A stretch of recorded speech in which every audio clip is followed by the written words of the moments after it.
Step outside on a clear dark night far from any town and look up. If the season is right, you will see a faint river of light spilling across the sky. People have called it the Milky Way for thousands of years.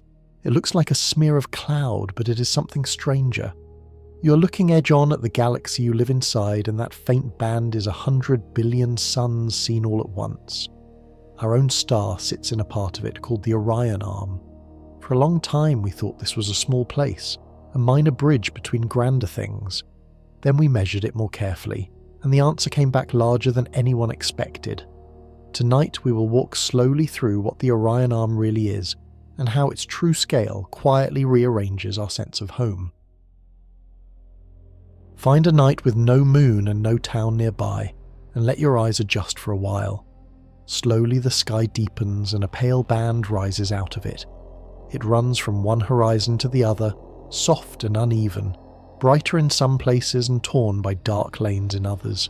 This is the Milky Way, the everyday sight that gave our galaxy its name. For most of human history it was simply that, a band of light, beautiful and unexplained.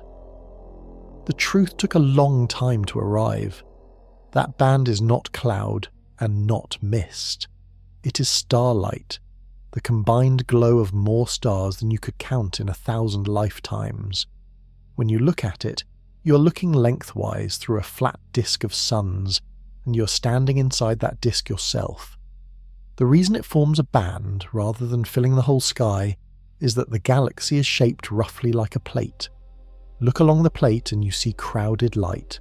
Look up out of it and you see only scattered stars and darkness beyond.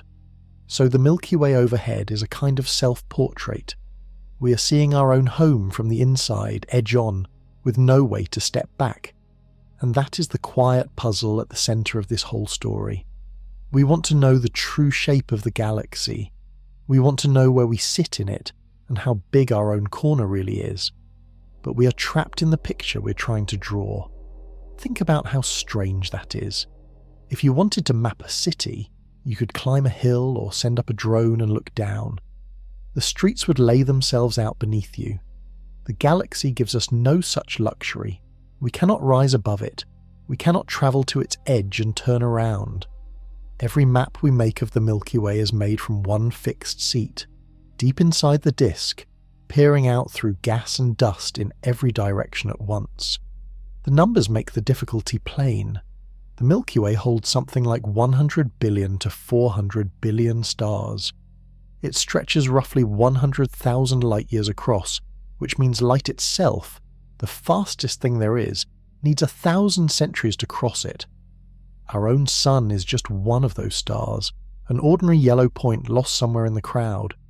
To find it on the map, we first have to figure out the map, and to figure out the map, we have to find ourselves. The two problems are tangled together. For a long time, people guessed. They assumed we sat near the middle because that felt natural, and because the band of light looked fairly even all the way around.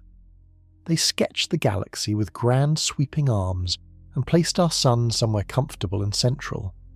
Much of that picture turned out to be wrong, and the part of it that concerns us most, the small piece of galaxy our sun calls home, turned out to be far larger than anyone drew.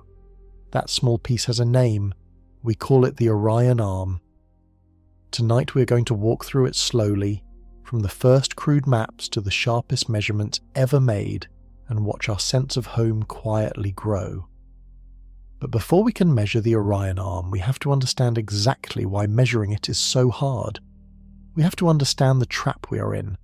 That is where the next part of the story begins, with the simple fact that this is a house you cannot leave.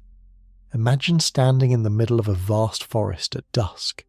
The trees go on in every direction. Some are close, some are far, and the farther ones blur together into a wall of green. Now imagine you must draw an accurate map of the entire forest, its shape, its clearings, its edges, without ever leaving your spot. You cannot walk to the boundary, you cannot climb above the canopy, you can only look outward, count what you see, and reason carefully about the rest.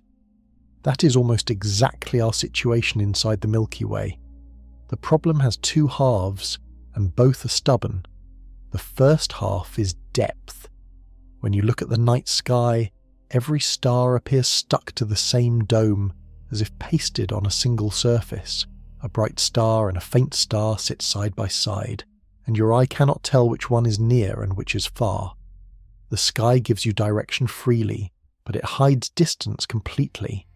And without distance, you cannot build a three-dimensional map. You only have a flat picture of points.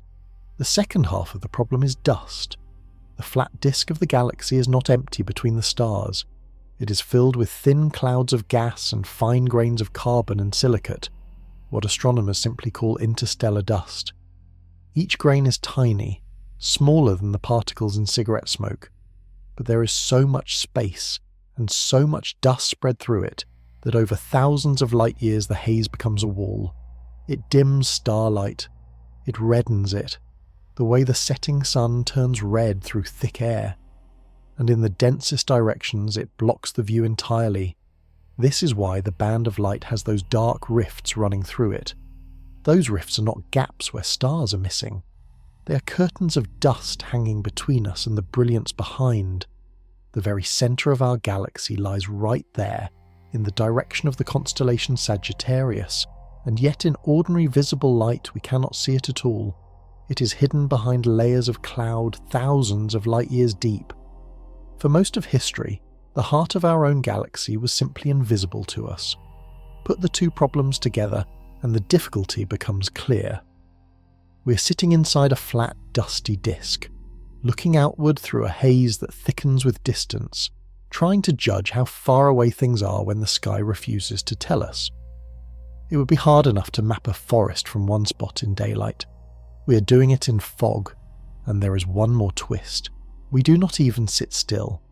The sun is moving, carrying us in a slow circle around the galaxy, and everything we observe from this drifting platform. There is no fixed vantage point anywhere. The whole grand structure turns, and we turn with it.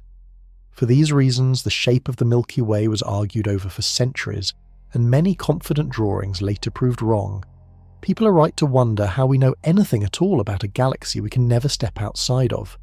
The answer is that we found clever ways around each obstacle, one at a time. We found light that passes through the dust. We found stars whose true distances could be unlocked. We found a kind of ruler we could trust. Each of those breakthroughs is a chapter of its own, and they slowly build toward our home arm. But first, that arm deserves an introduction, including the question of why it carries the name of a hunter in the winter sky. Our home in the galaxy has several names, and each one tells you something about how people came to understand it. The most common is the Orion Arm. You will also hear it called the Orion Spur, the Local Arm, and the Orion Cygnus Arm. They all point to the same band of stars and gas, the one that holds our sun. The variety of names is itself a clue. A place gets called many things when people are still arguing about what kind of place it is. Start with the part everyone agrees on, the word Orion. The arm is named for the constellation Orion, the hunter, one of the easiest patterns to find in the winter sky of the Northern Hemisphere. Look for 3 bright stars in a short, straight row. That is Orion's belt, and almost no other arrangement in the sky is so neat. Around the belt sits a tall rectangle of stars marking the hunter's shoulders and knees, with the red giant Betelgeuse at one corner and the blue-white star Rigel at the other. The arm is named for Orion because so many of its most striking features lie in that direction. When we look toward the constellation Orion, we are looking along a rich stretch of our own spiral arm.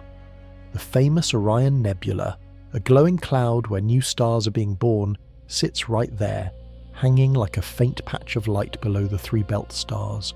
We will visit that nebula later, up close, because it lives in our arm and belongs to our story directly. The other half of the name, Cygnus, comes from a constellation on the opposite side of the sky.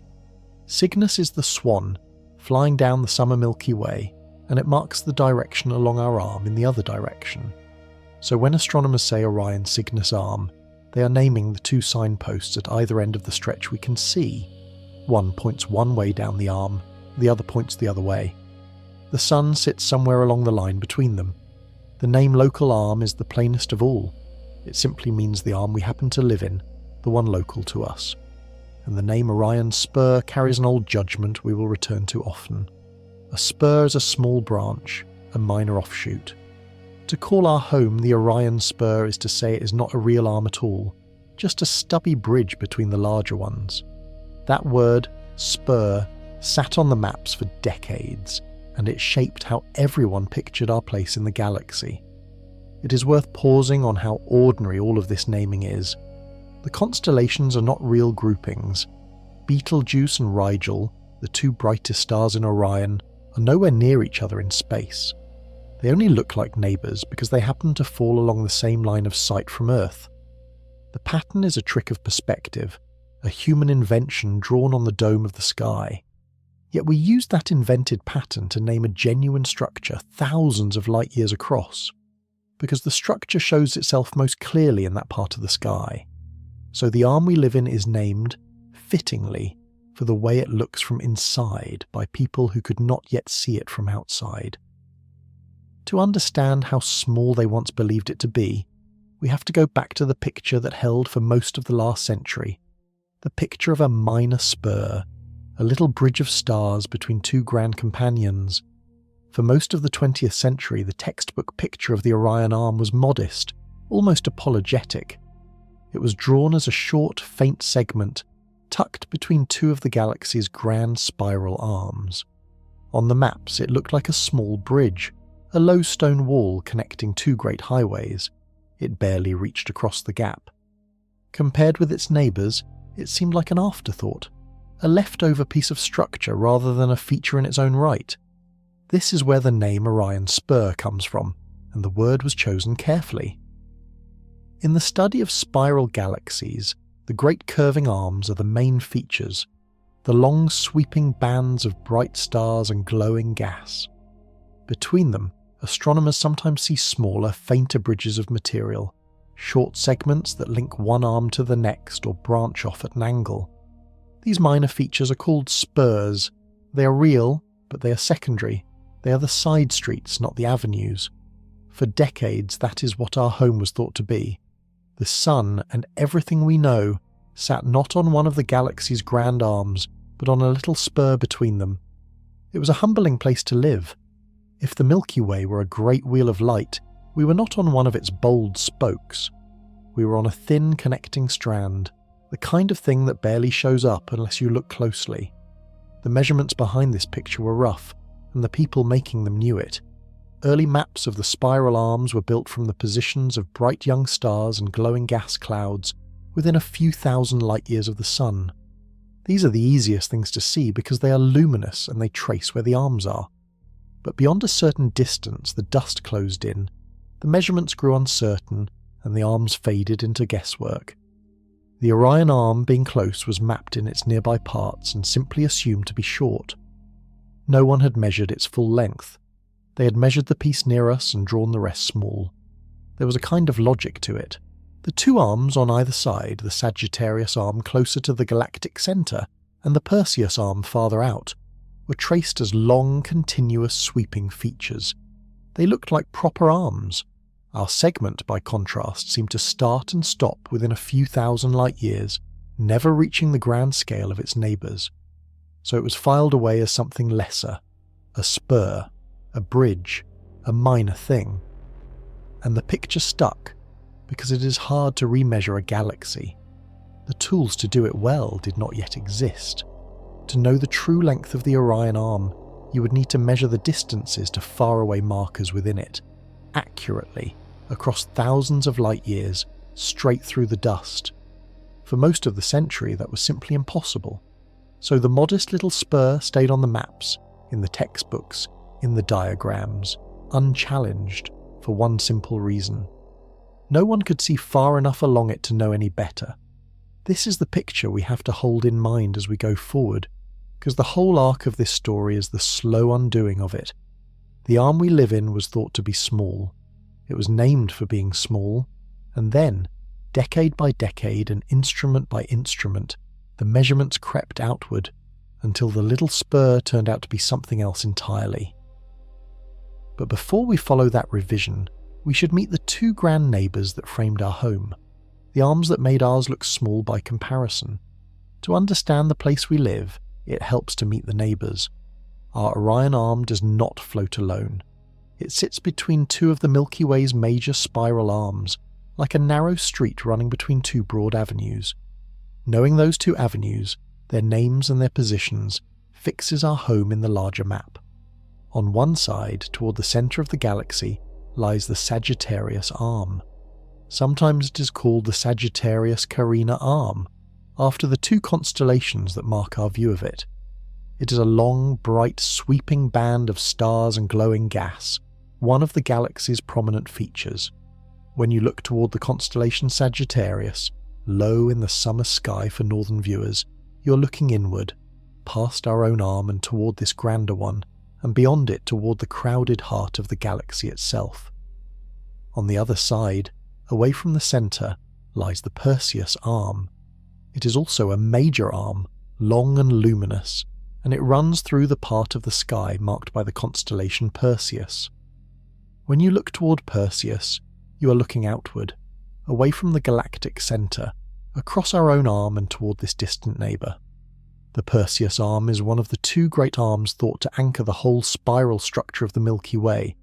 So picture the layout. Closer to the centre, the Sagittarius Arm. Farther out, the Perseus Arm, and between them, a gap. In the old picture, that gap was mostly empty, crossed only by the little spur where our sun happened to sit. The two great arms were the main structure. Our home was the thin thing in the middle. It is worth being honest about how uncertain even this layout has been. The full architecture of the Milky Way, how many major arms it has and exactly where they run, has been revised again and again. For a long time, astronomers debated whether the galaxy had two main arms or four. The best current picture, built largely from the same careful measurements that resized our own arm, suggests two dominant arms anchored at the ends of a central bar of stars with other arms and segments layered around them. The Sagittarius Arm and the Perseus Arm are part of this scaffolding. The exact accounting is still being refined, and where the science is unsettled, it is fair to say so plainly. But the relationship that matters for our story is simple and steady. We live between two grand arms. That single fact shaped everything about how people imagined our place. Sitting between two great features, it was natural to assume that whatever lay in the gap must be lesser. A bridge, a connector, a spur. The two arms were the headline, and we were the fine print. There is a quiet irony in this. The very thing that made our arm seem small, its position in the gap between two giants, is also what makes it our whole world. Every star you can see with your naked eye lives in this in-between place. Every famous constellation, every nearby nebula, every neighbouring sun belongs to the Orion Arm. The Sagittarius Arm and the Perseus Arm are distant scenery, thousands of light years away. The arm between them is home, and to measure that home properly we first need to know exactly where we sit within the larger galaxy, how far we are from its centre, the single distance that anchors the entire map. Every map needs a known point, a place you can stand and measure from. For the map of the Milky Way, that point is the distance from the Sun to the galactic centre. It is the most important single number in the whole layout, because everything else is measured relative to it, and the number is about 26,000 light years. Let that distance settle for a moment, because it is hard to hold in the mind. A light year is the distance light travels in 1 year, moving at 300,000 kilometres every second. In a single year, that adds up to roughly 9.5 trillion kilometres. Now multiply that by 26,000. The galactic centre is not just far. It is a depth of space so great that the light reaching us from there tonight left before the last ice age ended, when mammoths still walk the plains of Europe. At that centre sits something remarkable, a supermassive black hole called Sagittarius A star, written with an asterisk and spoken as A star. It holds the mass of about 4 million suns, packed into a region smaller than the orbit of Mercury. We cannot see it in ordinary light, because all that dust stands in the way. but we can track the stars whipping around it at tremendous speed, and from their orbits we know the dark mass that anchors them. The whole galaxy turns around this point, and our Sun, 26,000 light-years out, turns with it. This distance places us neither at the centre nor at the edge. The Milky Way's disk stretches out to perhaps 50,000 light-years from the centre, so at 26,000 we sit a little past halfway out. We live in the suburbs, well away from the crowded, brilliant, radiation-soaked core in a calmer stretch of the disk. It is a quiet neighbourhood, and as we will see later, that quiet may be part of why we are here at all. The number itself has a history. For a long time it was uncertain, with estimates scattered between 25,000 and 30,000 light-years and beyond. Pinning it down took decades of careful work, watching those central stars orbit, timing their motions, and applying the same kind of precise distance measurements that reshaped our arm. Today, the figure of about 26,000 light-years, sometimes given as 27,000, is one of the better-known distances in the galaxy.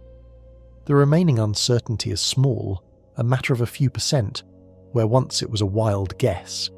Here is why this anchor matters so much for our story. To know the true shape and size of the Orion Arm, you have to know where things are in relation to the galactic centre. The arm curves.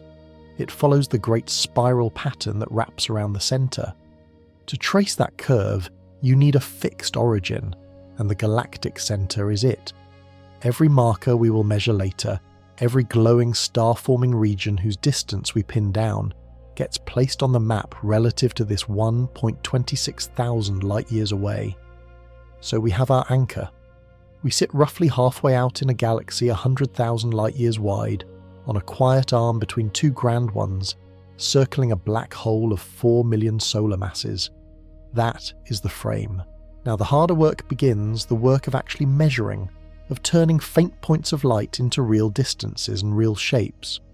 And to appreciate the modern triumph, we should start at the very beginning, with a musician turned astronomer who tried to map the whole galaxy by the oldest method there is, simply counting the stars. The first person to seriously try to map the shape of the Milky Way was a man who started his life as a musician. William Herschel was born in Germany in 1738 and moved to England, where he made his living as an organist and composer before turning his attention to the sky. He ground his own mirrors, built his own telescopes, and with them became the finest observer of his age. In 1781 he discovered the planet Uranus, the first planet found in recorded history, and overnight became famous. But his deeper ambition was grander than any single planet. Herschel wanted to know the shape of the whole stellar system, the arrangement of the stars in space, and he had an idea, simple and bold, for how to find it. He would count the stars. He reasoned that if the stars were spread fairly evenly through space, then the directions where he saw more stars must be directions where the system extended farther. Where he saw fewer stars, the system must be shallower. By counting how many stars fell in each patch of sky, he could, in principle, sound out the depth of the galaxy in every direction, the way a ship sounds the depth of the sea. He called this method stargazing, and he carried it out with extraordinary patience. With his sister Caroline Herschel recording the numbers beside him, he pointed his telescope at hundreds of small regions across the sky and counted the stars in each. He tallied them carefully, region after region, building up a vast set of measurements by hand in the cold over many nights. From these counts he drew, in 1785, the first real map of the Milky Way's shape. The map showed a flattened, irregular cloud of stars, longer in some directions than others, with the sun sitting roughly in the middle of it all. That central placement was a natural conclusion from his data. He saw a similar density of stars in most directions along the band, so it seemed we must be near the centre. It was a reasonable reading of what he could measure, and it was the best picture anyone had ever produced. But it was wrong, and the reason it was wrong is the same reason that haunts this whole story. Herschel did not know about interstellar dust. He assumed he could see all the way to the edge of the star system in every direction. In fact, the dust was hiding the far stars from him, dimming and blocking the light from the deeper reaches of the galaxy.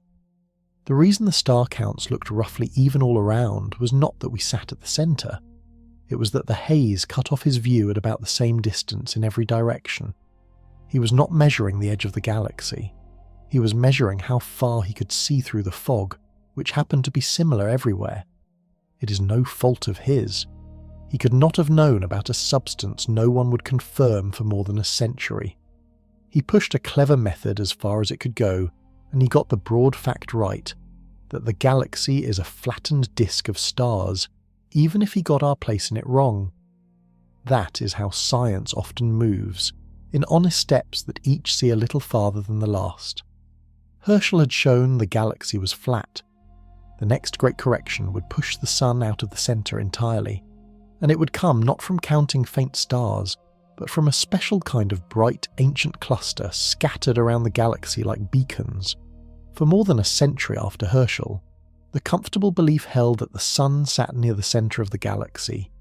It felt right, and the star counts seemed to support it. Then, in the years around 1918, a young American astronomer named Harlow Shapley quietly moved us out to the suburbs, using a clue Herschel never had. Shapley was studying globular clusters. These are dense balls of stars, each one holding hundreds of thousands of suns packed into a tight sphere, glowing like a swarm of bees frozen in flight. They are among the oldest objects in the galaxy, and they are scattered not within the flat disk but in a great spherical halo all around it. About 150 of them are known. They are bright enough to be seen at enormous distances, which made them perfect markers for the kind of measurement Shapley had in mind. His key insight was that he could measure how far away each globular cluster was. To do this, he used a special kind of star found within them, a pulsing star whose brightness rises and falls in a steady rhythm. Earlier work by the astronomer Henrietta Swan Leavitt had shown that for certain pulsing stars, the rhythm of the pulse reveals the star's true brightness. Once you know how bright a star truly is, and you see how faint it appears, you can calculate how far away it must be. These pulsing stars became a cosmic measuring tool, and Shapley used them to find the distances to the globular clusters. Then he did something simple and brilliant. He mapped where all those clusters sat in space. If the sun were at the centre of the galaxy, the clusters should be spread evenly around us in all directions. But that is not what he found. Instead, the globular clusters were lopsided. The great majority of them lay off to one side of the sky, clustered in the direction of the constellation Sagittarius. They formed a huge sphere, but its centre was not on us. It was far away, thousands of light years off towards Sagittarius. Shapley made the natural leap. The clusters form a halo around the whole galaxy, so the centre of that halo should mark the centre of the galaxy itself, and the centre of the halo was not here. It was thousands of light years away in the direction of Sagittarius. Therefore the sun was not at the centre of the Milky Way at all. We were far out toward the edge, looking back across a great distance toward the true heart of the galaxy. It was a profound demotion, in the same spirit as Copernicus moving the Earth off the centre of the solar system. Once again, humanity was nudged out of the middle. We did not sit at the hub of the great wheel. We sat well out along it, in a quiet outer region, watching the crowded centre from afar. Shapley got the size of the galaxy somewhat too large, because he too did not fully account for the dust dimming his clusters, but the core result was sound and revolutionary. The sun is not central. And notice the direction he pointed toward Sagittarius, toward the densest part of the band of light. That is exactly where we now know the galactic centre lies, hidden behind its curtains of dust. Shapley found the heart of the galaxy by an indirect path, through the halo of ancient clusters, because he could not see the centre directly. To see into that hidden region, and to trace the arms running through the disk, astronomers would need a kind of light that passes straight through the dust, a faint radio whisper from hydrogen itself. The dust that hides the galaxy is a wall only to certain kinds of light. Visible light, the kind our eyes use, gets scattered and absorbed by the tiny grains, but light comes in many forms, and some of them slip through the dust as if it were not there. The most important of these for mapping the galaxy is a faint radio signal given off by hydrogen, the simplest and most common atom in the universe. Astronomers call it the 21 centimeter line, and learning to hear it changed everything. Here is where it comes from. Hydrogen is just one proton with one electron circling it. Both the proton and the electron behave like tiny spinning magnets. Most of the time they spin in the same general sense, but very occasionally the electron flips to spin the opposite way. That flip releases a tiny pulse of energy in the form of a radio wave with a wavelength of about 21 centimeters, roughly the length of your forearm. It is an extraordinarily rare event for any single atom, happening on average once every several million years.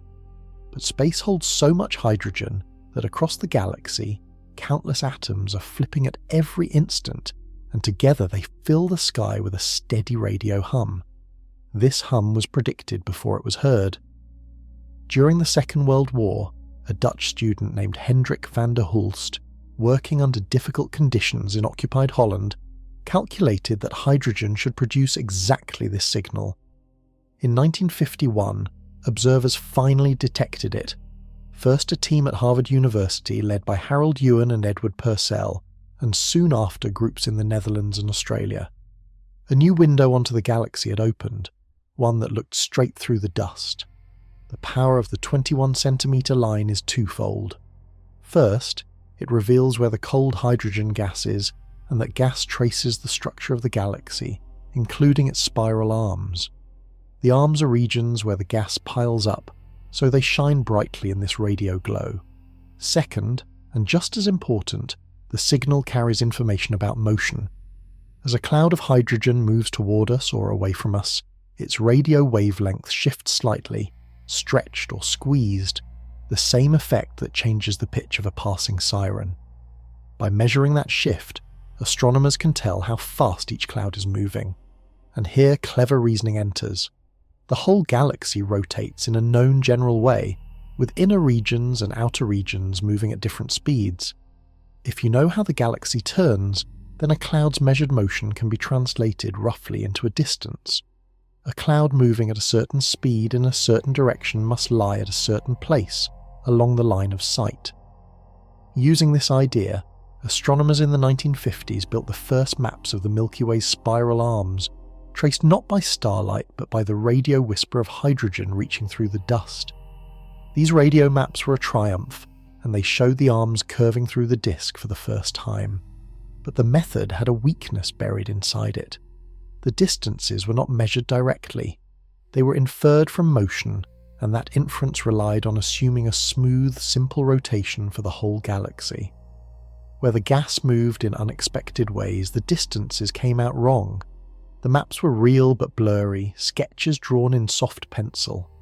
To sharpen them, and to truly measure our arm, astronomers would need to understand what the arms actually are, and to confront the single hardest problem in all of galactic mapping, the problem of measuring distance itself. Before we go further, there is a question worth pausing on, because the answer is surprising and it changes how you picture the whole galaxy.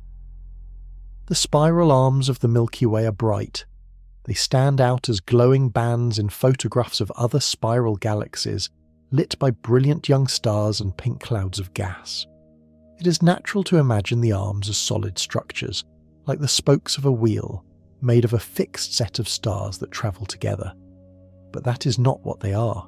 If the arms were solid spokes of stars, they could not last. Here is why. The galaxy does not turn like a rigid plate. The inner parts orbit faster than the outer parts, just as the planets close to the Sun orbit faster than the distant ones. So any pattern made of fixed material would get wound up tighter and tighter with each turn, like cream stirred into coffee, until after just a few rotations it's smeared into a featureless swirl. Yet spiral galaxies keep their crisp arms over billions of years and many rotations. A solid pattern simply could not survive that. The resolution came in the 1960s from two astronomers named Chia-Chiao Lin and Frank Xu. Their idea is called density wave theory, and the simplest way to picture it is a traffic jam. Imagine a highway where, for some reason, cars bunch up in a slow-moving zone. From above, you would see a dense region of cars, but the individual cars are not stuck there. They drive into the jam from behind, crawl through the crowded part, and then speed away out the front. The traffic jam itself, the pattern of density, can stay in roughly the same place even though no single car stays in it. The cars pass through the pattern. A spiral arm works much the same way. It is a region where stars and gas are temporarily crowded together, a slow-moving wave of higher density sweeping through the disk. Stars orbit the galaxy and pass through the arms. They drift into the crowded region, linger a while where the gravity is a little stronger, and then continue on their way. The arm is a pattern, not a place. It is a wave moving through the material, not a fixed clump of it. This explains why the arms glow. When gas drifts into the crowded wave, it gets squeezed. That squeezing triggers the birth of new stars because dense gas collapses to form them. The most massive of these new stars are blazingly bright and blue, and they burn through their fuel quickly, living only a few million years. So they shine, vividly, right where they were born, inside the arm, and they die before they can drift far out of it. The arms are bright not because they hold more stars overall, but because they are where stars are being born, lit by short-lived giants that mark the wave like foam on a breaking swell. This matters for our story in a direct way. Our sun is not bound to the Orion Arm forever. It is one of those cars passing through the traffic. The sun drifts through the arms over its long journey around the galaxy, sometimes inside a crowded region, sometimes in a clearer stretch. We happen to be near the Orion Arm now. We have not always been, and we will not always be. The arm is a pattern we're passing through, the place we currently call home. So the arms are waves, and the bright young stars and glowing nebulae trace where the wave is now. Those bright markers are exactly what astronomers use to map the arms, but to place them correctly, you still have to know how far away each one is, and that brings us at last to the deepest difficulty of all. We have circled back to the hardest problem in mapping the galaxy, and now it is time to face it directly. The problem is distance. Direction is easy. When you see a star, you know exactly which way it lies, because you simply point at it. But how far away it is, that single piece of information is fiendishly hard to obtain, and without it no real map is possible. Consider why direction comes free. Two stars in the same direction look like they are in the same place, but that tells you nothing about which is near. A firefly a few meters away and a streetlight far down the road can both occupy the same spot in your view. Brightness is no guide either, because a faint nearby star and a brilliant distant one can look identical. The sky flattens everything onto a single dome, and the third dimension, depth, is simply not given to you. You have to dig it out. For nearby objects there are ways. The most basic relies on a fact you can demonstrate with your own hand. Hold up one finger at arm's length and look at it with only your left eye, then only your right. Your finger appears to jump against the background. That jump happens because your two eyes view it from slightly different positions. The nearer the finger, the bigger the jump. This shift is called parallax, and it is the foundation of measuring distance in space. Astronomers use the same trick on a grand scale. As the Earth orbits the Sun, our viewpoint swings from one side of the orbit to the other over 6 months, a baseline of about 300 million kilometers. A nearby star, viewed from these two ends of the orbit, appears to shift its position very slightly against the far more distant background stars. Measure that tiny shift, know the size of the Earth's orbit, and a little geometry gives you the star's distance directly. No assumptions about brightness, no models of galactic rotation. Just angle and geometry. This is the gold standard, the one distance method that astronomers trust above all others, but there is a catch, and it is severe. The shift is unbelievably small. Even for the nearest stars, it is a fraction of a second of arc, an angle so tiny it's like measuring the width of a coin seen from kilometers away. The farther the star, the smaller the shift. until it vanishes below what any instrument can detect. For most of history, parallax could only reach the closest few stars. Beyond that, the shift was simply too small to measure, and astronomers had to fall back on shakier methods, like guessing a star's brightness or reading distances from galactic rotation, each one piling assumption on assumption. This is the crux of the whole story. The Orion Arm stretches for thousands of light years. To measure its true length, you would need direct, trustworthy parallax distances to markers spread all along it, at distances of many thousands of light years. For most of the 20th century, that was a fantasy. Parallax was a tool for the neighbourhood, not the arm. The far reaches of our own arm stayed mapped only in soft pencil, by indirect methods that could be wrong. What changed, and what made the modern measurement of the Orion Arm possible, was a leap in our ability to measure parallax across enormous distances.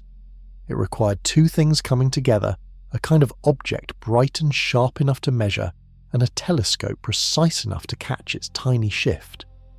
The story of how the Orion Arm grew on the map is really the story of those two things meeting, and it begins with understanding parallax as the one ruler we can trust. Of all the ways to measure cosmic distance, parallax stands alone in one respect. It requires no assumptions about what you're looking at. Every other method leans on some belief about the object, how bright it truly is, how fast the galaxy spins, how a certain kind of star behaves. Parallax leans on nothing but geometry, the same geometry a surveyor uses to measure across a river without crossing it. That purity is why astronomers call it the foundation of the entire cosmic distance ladder. The principle is worth holding clearly in mind, because everything in the modern map of the Orion Arm rests on it. As the Earth travels around the Sun over the course of a year, we observe a nearby star from steadily shifting positions.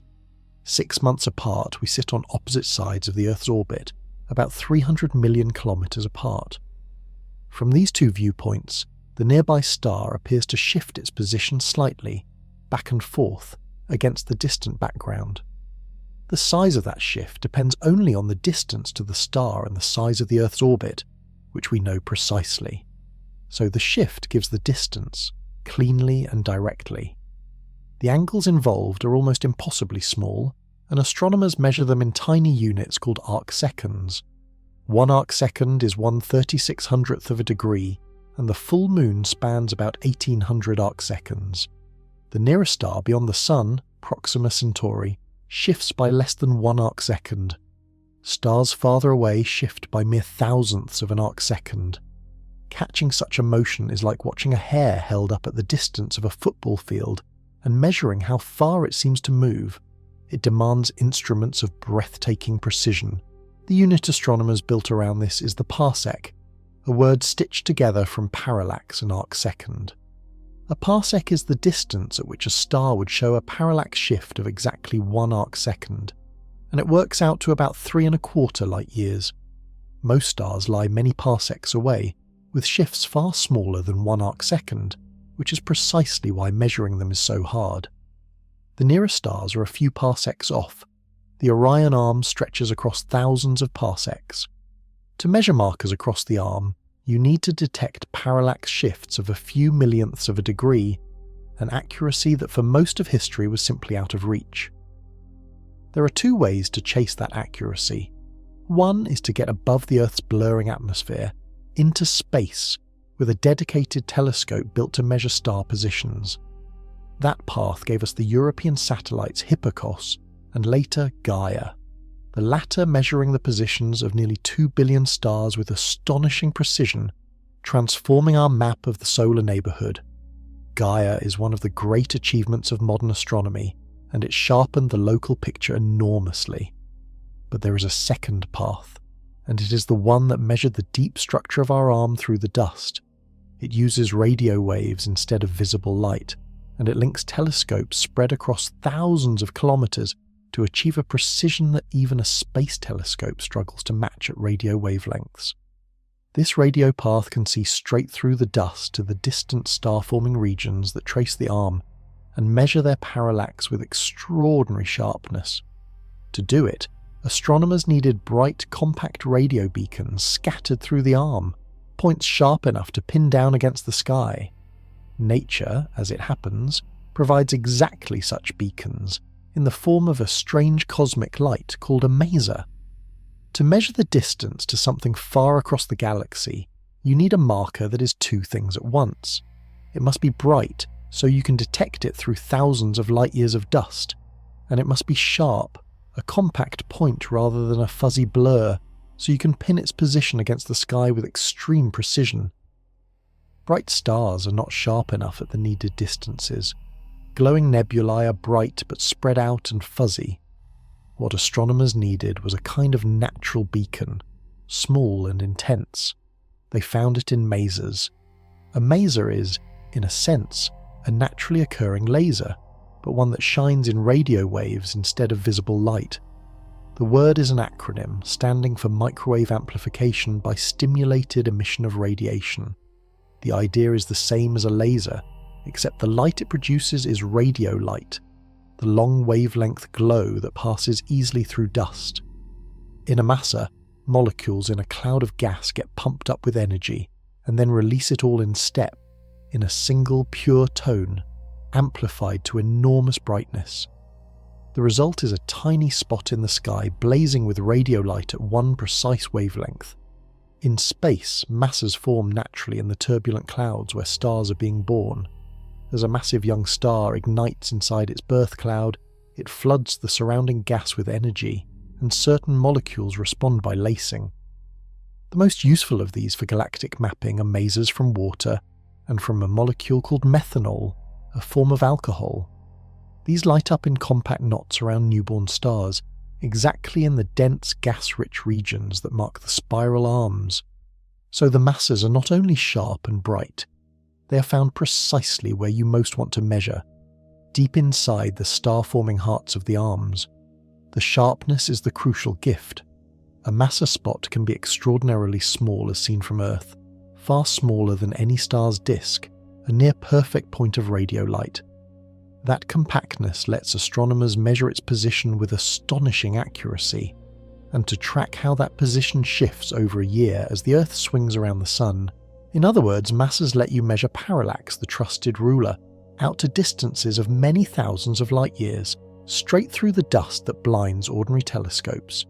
Each maser becomes a lighthouse, a fixed bright point whose distance can be pinned down directly.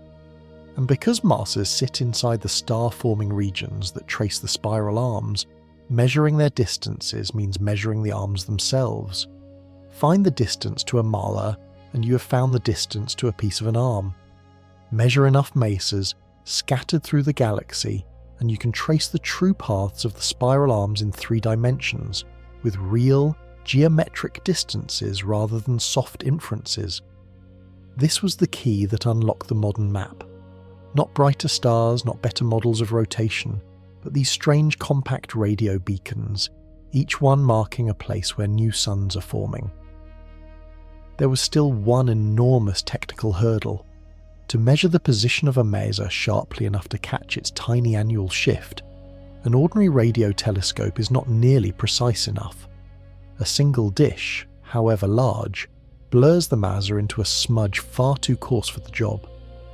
To pin a maser to the needed accuracy, astronomers had to make a radio telescope effectively as wide as a continent. That sounds impossible for a single instrument, and it is. The solution was to link many telescopes, spread across thousands of kilometers, into one.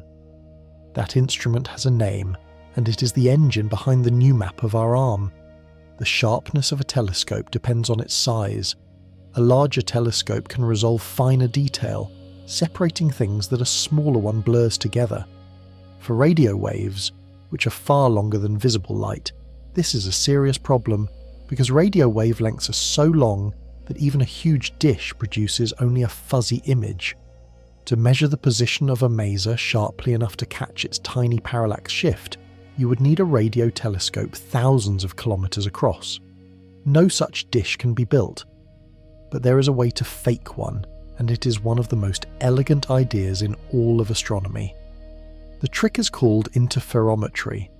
Instead of building one impossibly large dish, You build many ordinary dishes, spread them far apart, and point them all at the same target at the same time. Each dish records the incoming radio waves, along with an extremely precise timestamp from an atomic clock.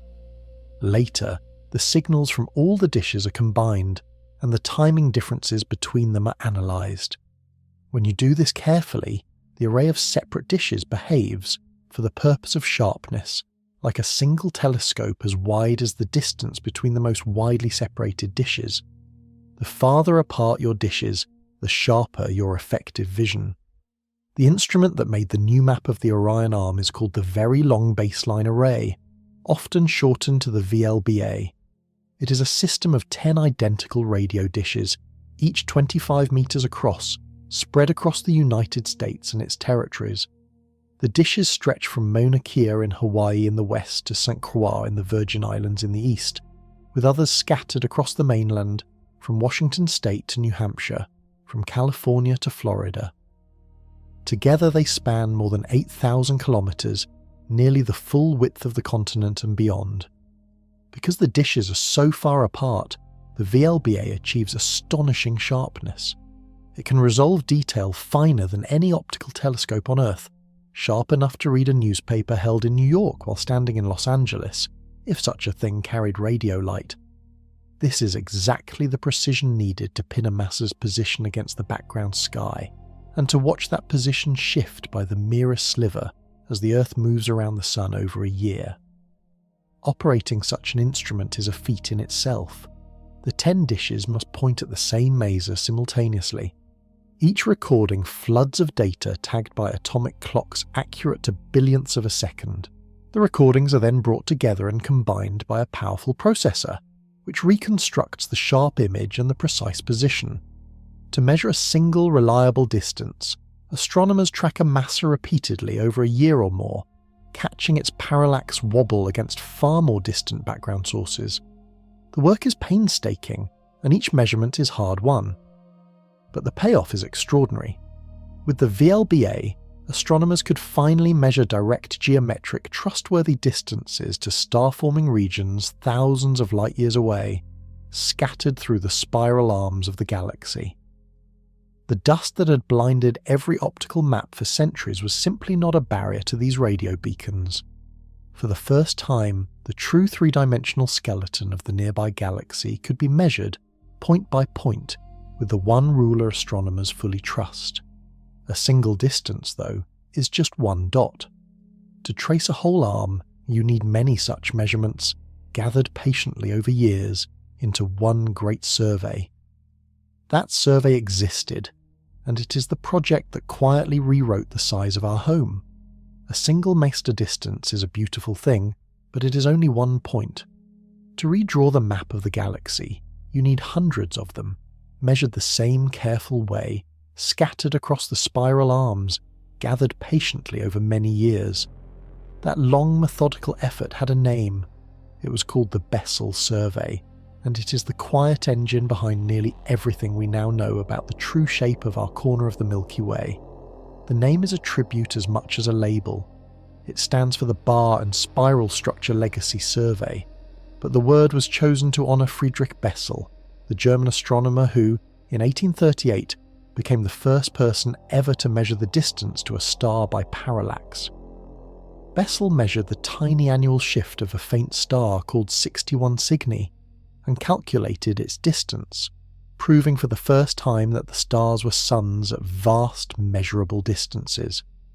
The modern survey, measuring parallax to masers across the galaxy, carries his name forward almost 2 centuries later, doing the same thing he did, on a scale he could never have imagined.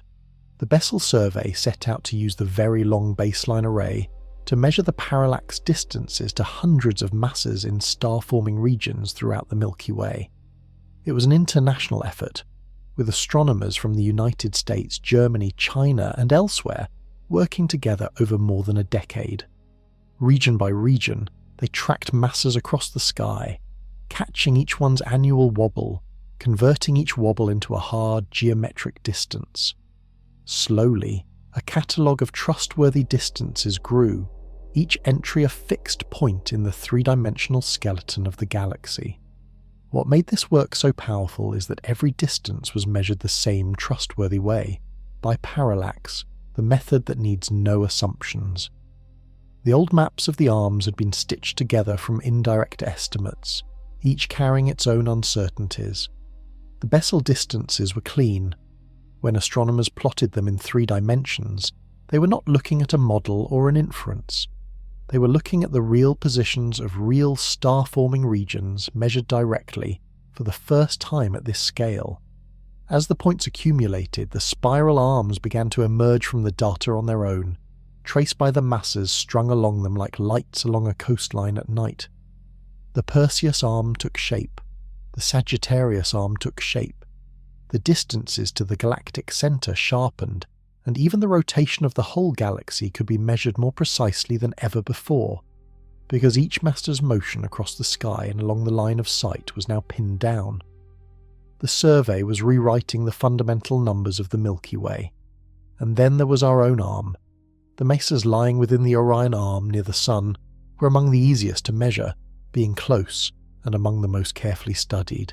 As their distances and positions were charted, astronomers could finally trace the real shape of the structure we live in, not the soft assumption of a little spur, but the measured reality.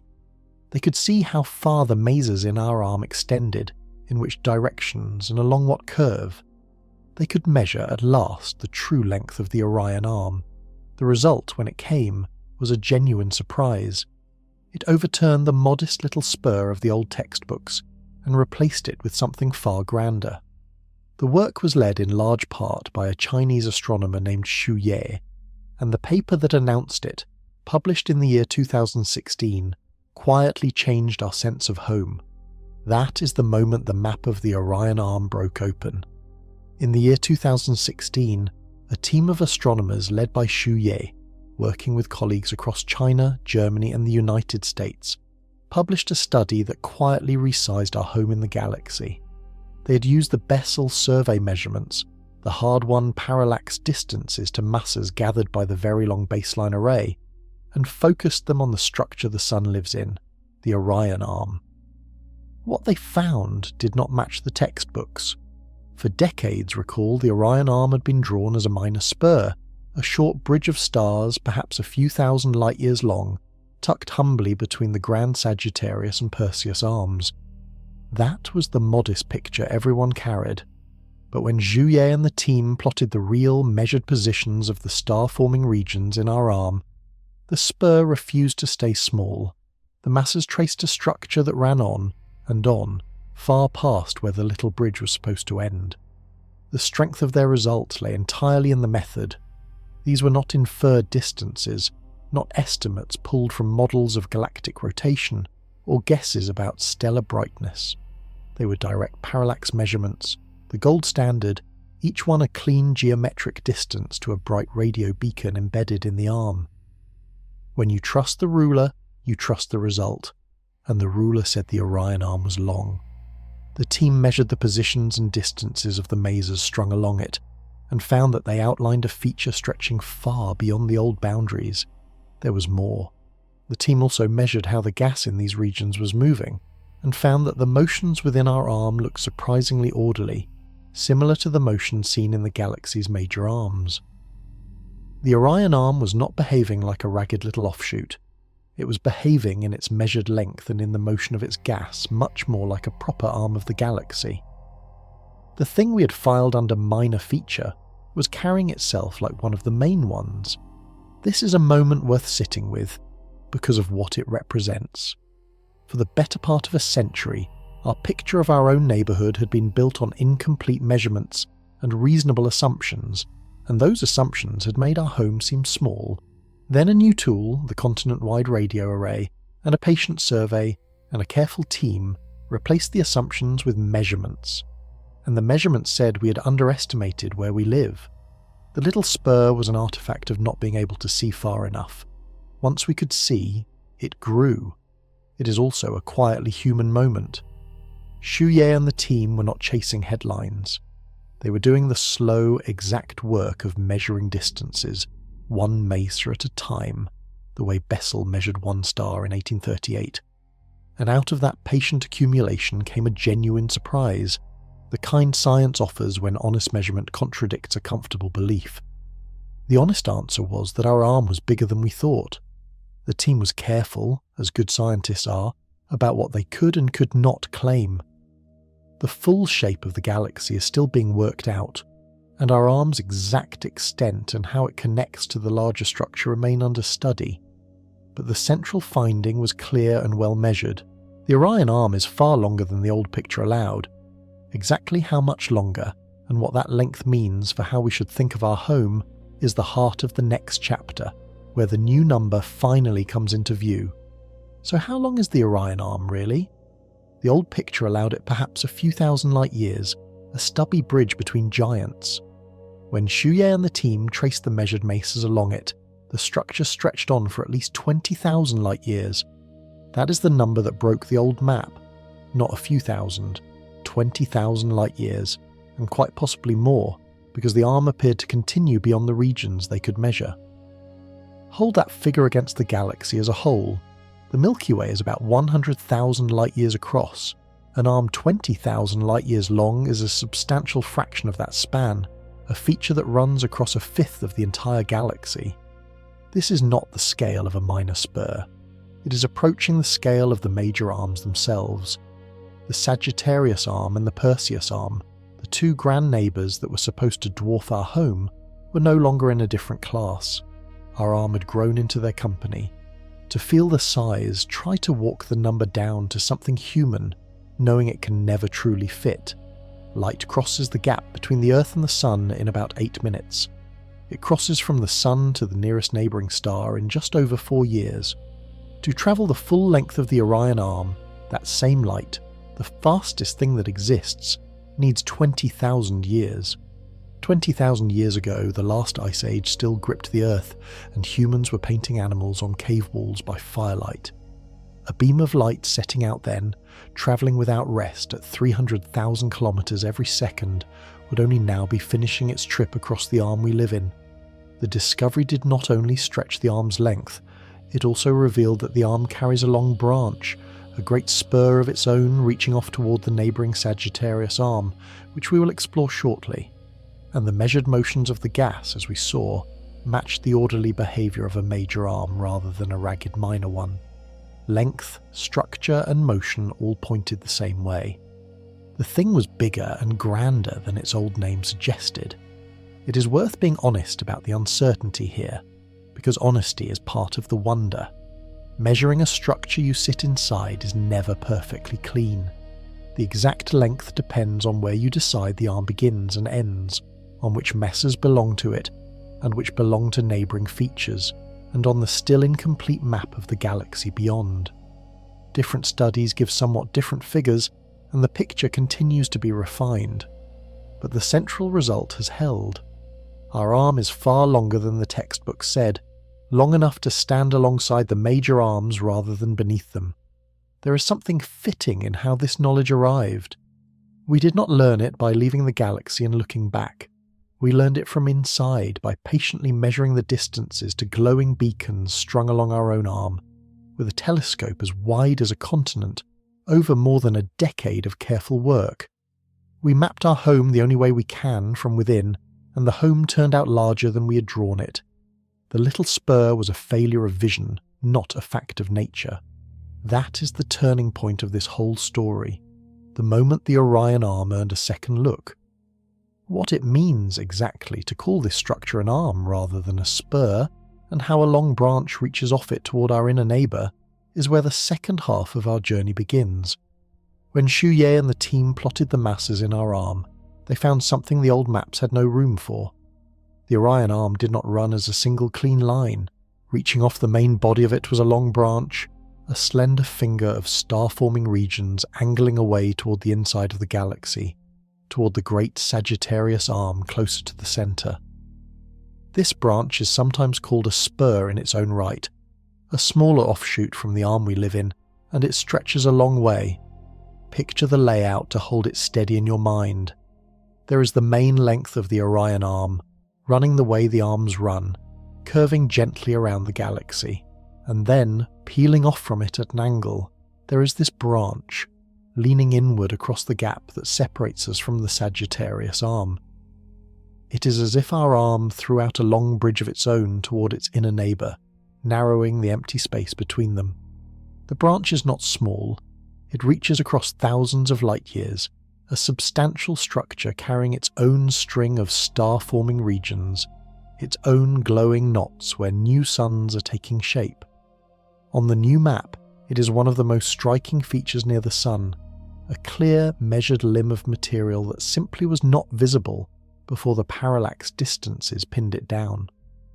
Without direct distances, this branch blended into the soft confusion of the old radio maps. With them, it stood out plainly. This kind of feature, a branch slanting between two arms, is something astronomers see in other spiral galaxies too. When we look at distant spirals from outside with a clear view we can never get of our own, we often see exactly this. The grand arms are crossed and connected by smaller bridges and spurs, fine structures that lace the main arms together. The disks of spiral galaxies are not made of clean, isolated arcs. They are richer and messier, threaded with these connecting strands. Our own galaxy, it turns out, is the same. We simply had to measure it from the inside to find out. The branch matters for our story in a particular way. It is part of the evidence that our home is a substantial structure, not a featureless gap filler. A minor spur would not be expected to throw off a long branch of its own. A real arm, a proper limb of the galaxy, might.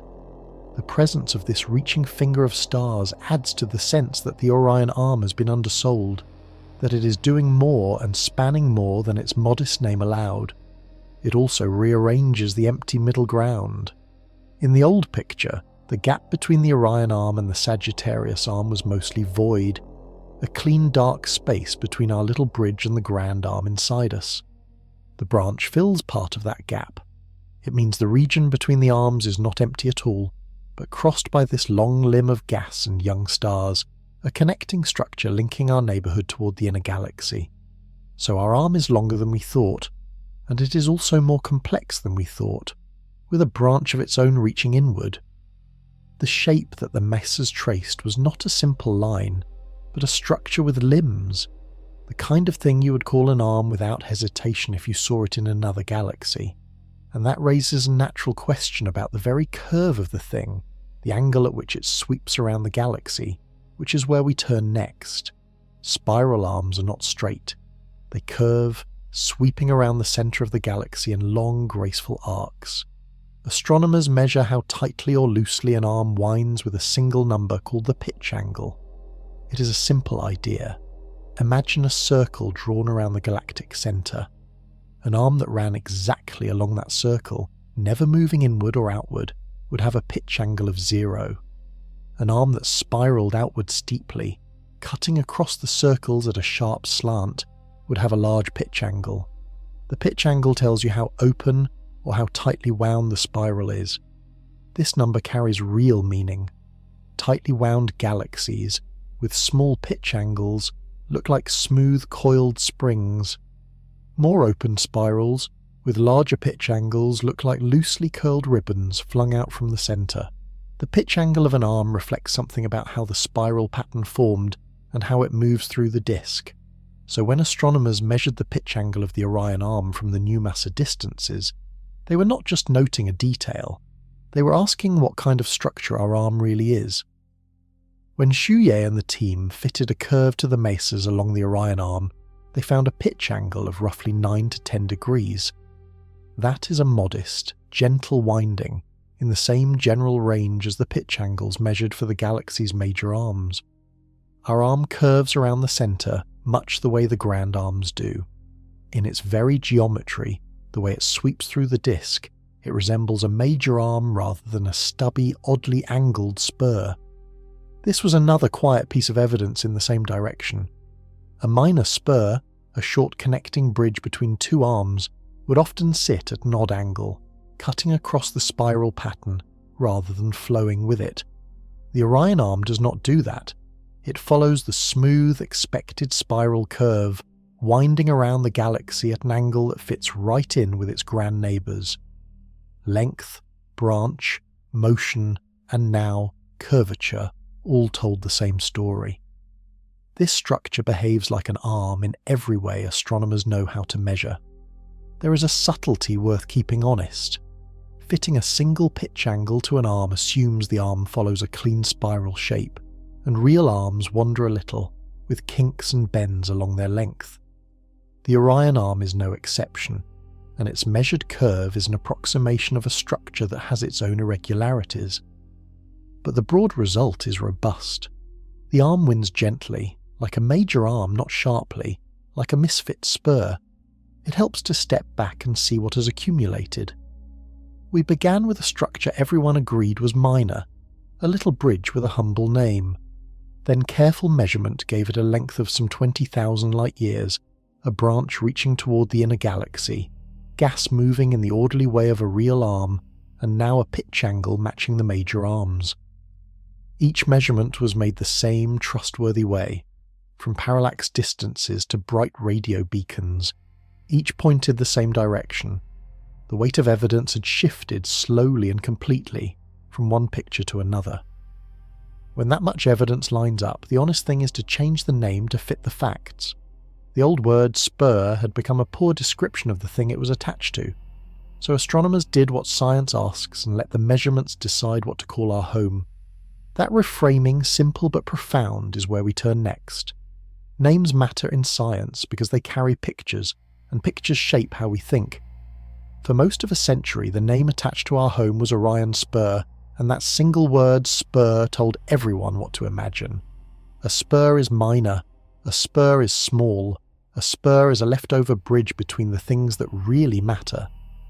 Every time the name was spoken, it reinforced the idea that we live in an unremarkable scrap of galaxy. But the measurements no longer fit the name. Consider what had been gathered. The structure ran for some 20,000 light-years, a fifth of the way across the entire galaxy. It threw off a long branch of its own toward the Sagittarius Arm. Its gas moved in the orderly fashion of a major arm. It wound around the galactic center at a gentle pitch angle, matching the grand arms in its very geometry. By every measurable quality, length, structure, motion, and curve, it carried itself like a genuine arm of the Milky Way. The word spur had become a label that contradicted the thing it labelled. This is why the name local arm has steadily replaced Orion Spur in careful writing. The change is not a matter of fashion or pride, it is a matter of accuracy. When the evidence shows that a structure behaves like an arm, the honest description is arm. To keep calling it a spur would be to let an old mistaken picture override a measured reality.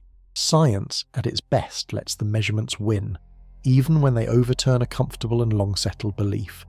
It is worth being clear and calm about what this reframing does and does not claim.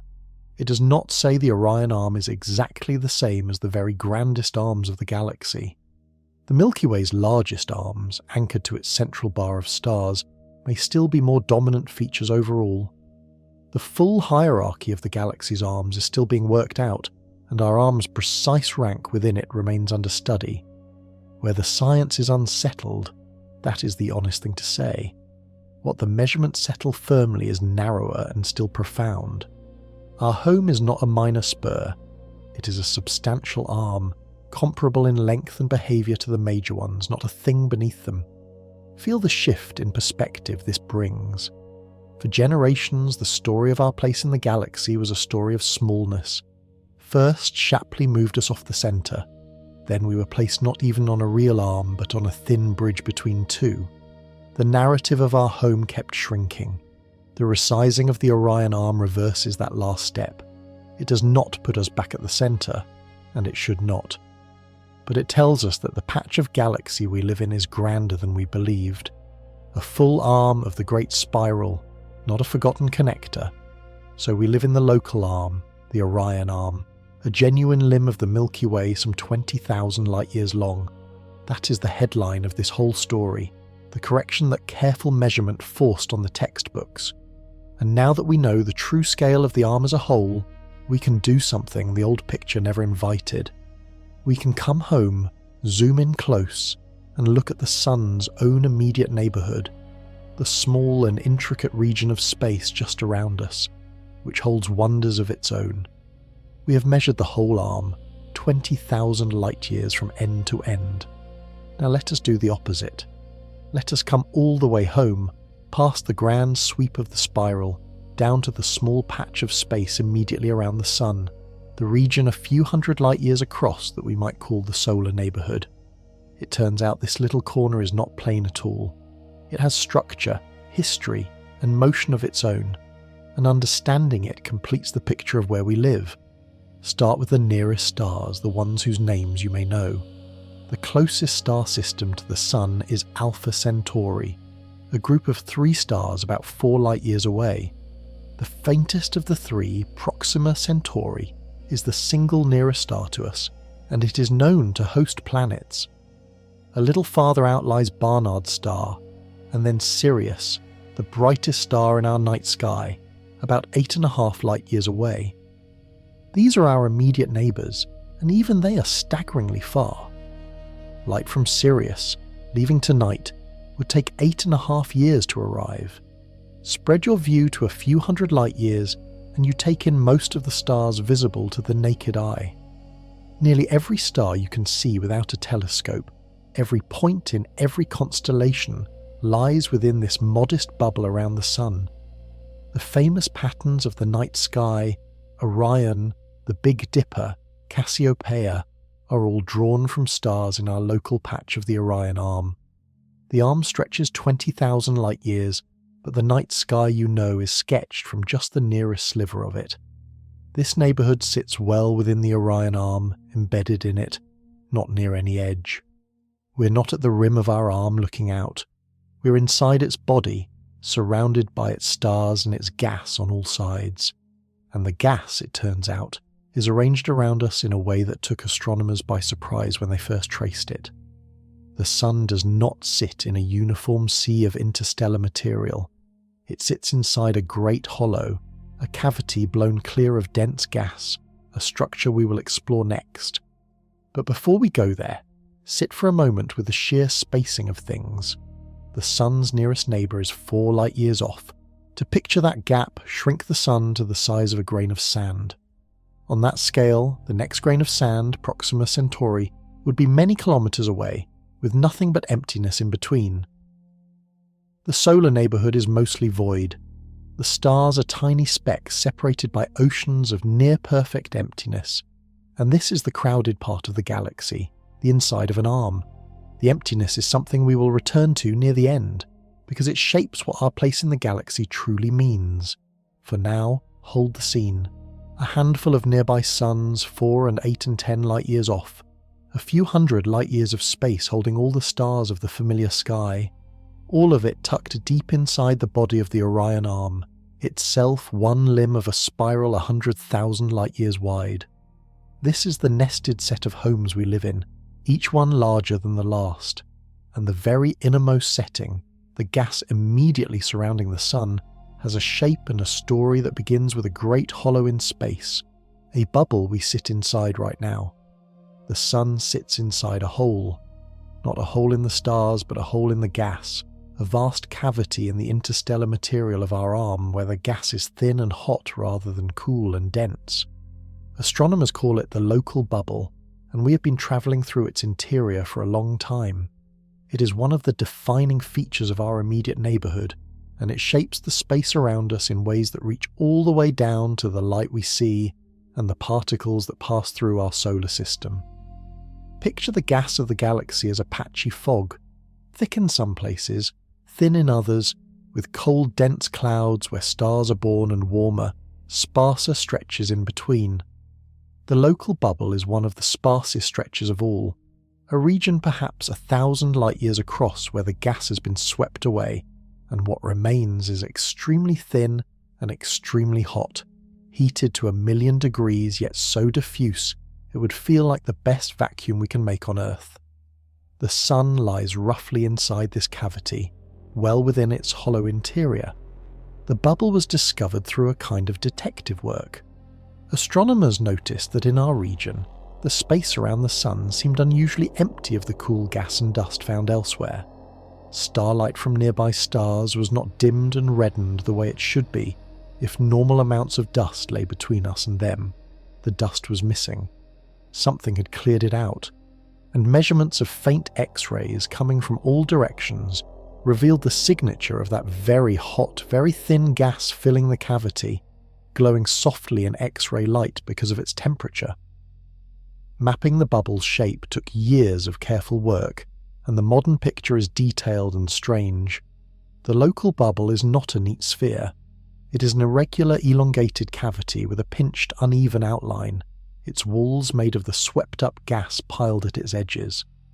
Recent maps, built from the precise distances of the Gaia satellite, show that the cool, dense clouds where stars are forming in our neighbourhood sit almost entirely on the surface of this bubble, on its walls, as if something had blown a cavity in the gas and gathered the leftovers into a shell around it. That last detail is the key to the whole thing, because it points straight to the bubble's origin. The young stars and star-forming clouds nearest to us are arranged on the skin of the bubble, not scattered randomly through our region. Whatever carved this cavity also swept the gas into a shell and triggered new stars to form along that shell. The bubble is not just an empty hole, it is the fading footprint of a violent event, or a series of them, that happened in our neighbourhood long ago and shaped the space we now drift through.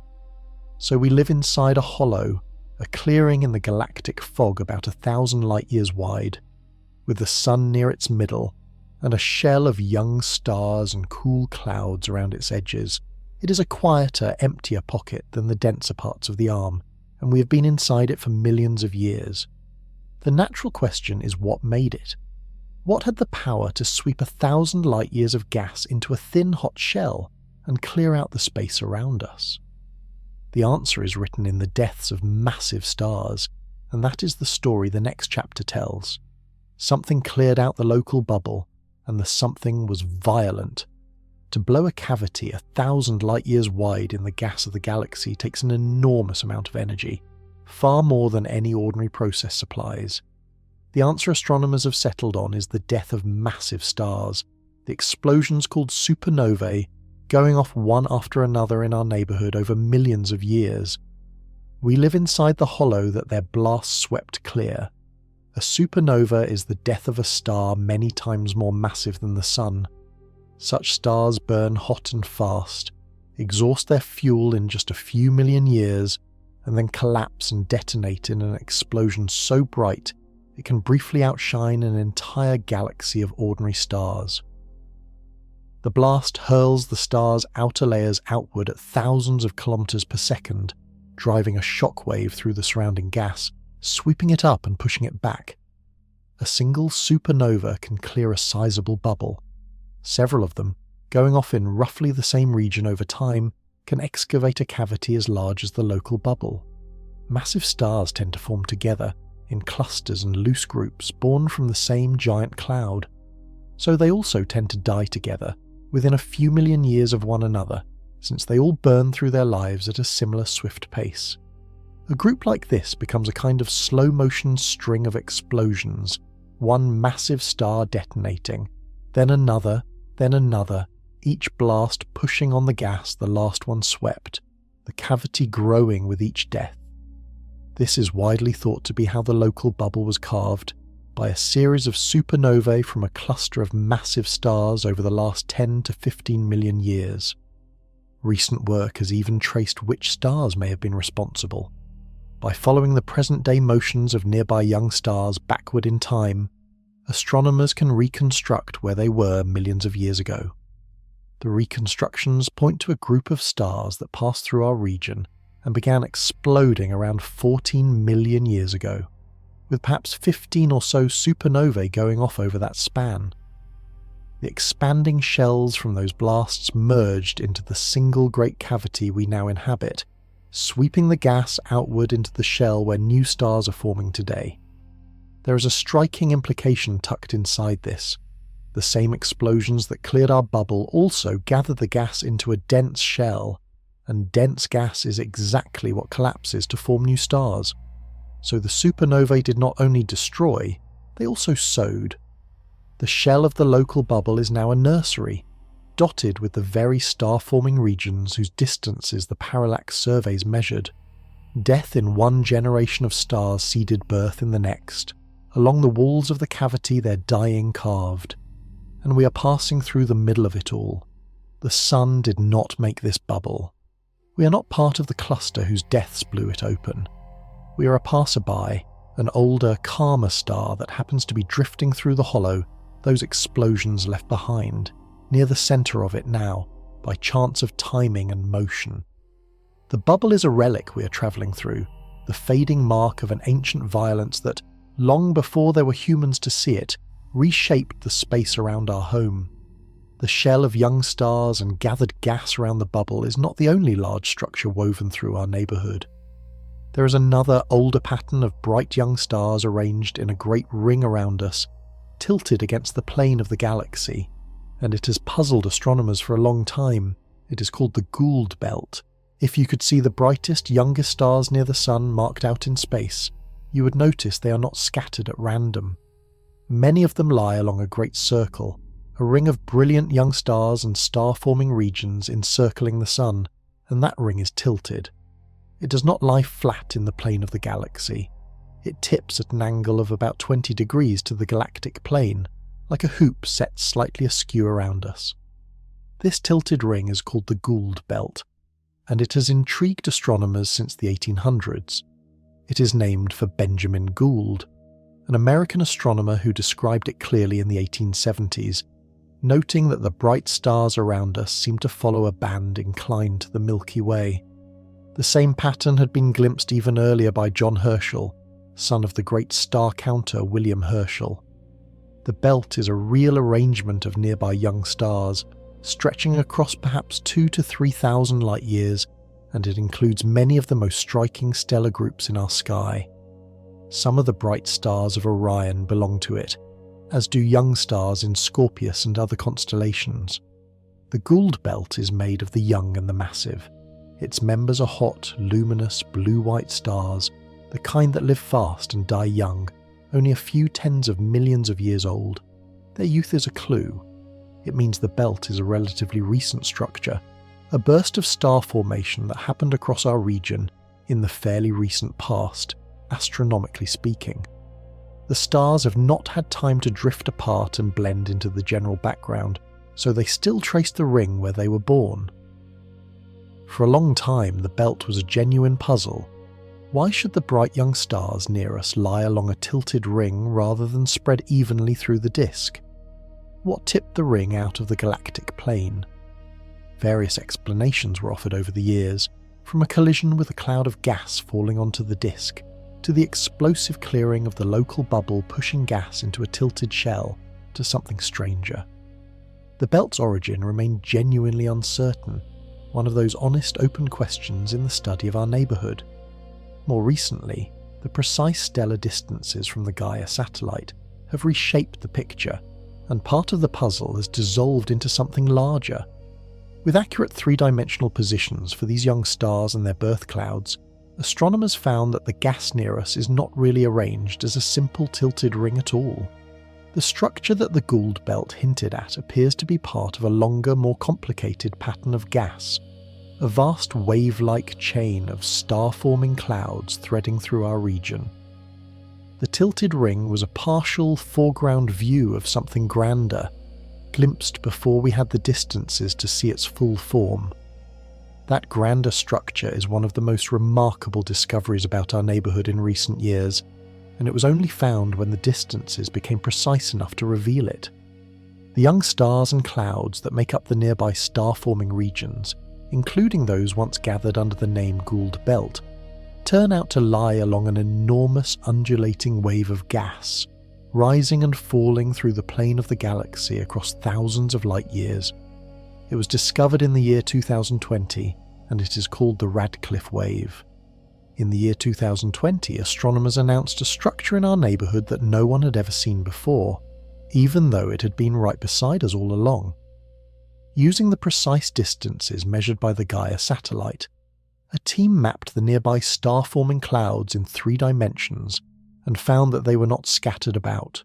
They lined up, The clouds formed a single enormous filament of gas, a narrow chain stretching some 9,000 light-years through our part of the Orion Arm, and the chain was not straight.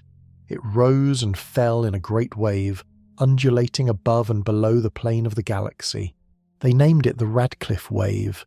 The shape is the wonder of it. Imagine a long rope laid out across a floor, then lifted and shaken so a wave ripples down its length, the rope rising up on one side, dipping down on the other. The Radcliffe Wave is like that.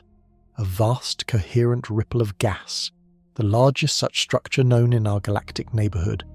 It threads through the region near the Sun, and many of the most famous nearby star-forming sites, clouds in Orion, in Taurus, in other directions, turn out to be beads strung along this single wave. What makes the discovery so striking is how hidden it was. The wave passes close to the Sun, within a few hundred light-years at its nearest, and it includes the gas we had been studying for decades. But because we sit almost in its plane and inside its length, we could never see its true shape. We saw its pieces, scattered across the sky in different directions, without realizing they were parts of one connected waving line. It took the precise third dimension, the accurate distances from Gaia, to lift the pieces into their real arrangement and reveal the wave. Once again, the theme of this whole story repeats. The structure was always there. We simply could not see it until we could measure distance well enough. The Radcliffe Wave also reframed the old Gould Belt. Much of what had been described as that tilted ring of young stars turns out to be our limited foreground view of this far larger wave of gas. The ring was an illusion of perspective, a pattern we drew before we had the depth to see the true form. The wave is the real structure, and the belt was a glimpse of part of it. This is a recurring humility in the study of our own neighbourhood. From inside, we keep mistaking parts for wholes until better measurement assembles them correctly. And the wave appears to be moving. Later study suggested the whole structure is oscillating, the gas drifting up and down through the galactic plane over time, like a wave travelling along the rope rather than a frozen shape. The Sun itself is thought to have passed through or near this structure in the past, drifting among its clouds on our long journey around the galaxy. The wave is a dynamic, living feature of our arm, not a static decoration. The cause of the Radcliffe Wave is still being worked out, another honest open question. Some ideas connect it to the same kinds of violent events that blew the local bubble, others to the gravity of the galaxy itself rippling the gas, others to a collision with something falling onto the disk long ago. We do not yet know for certain. What we know is that we live beside a vast wave of gas 9,000 light-years long, and that it is busy giving birth to stars. One of its most famous nurseries is also the nearest great one to us, a glowing cloud in the Sword of Orion.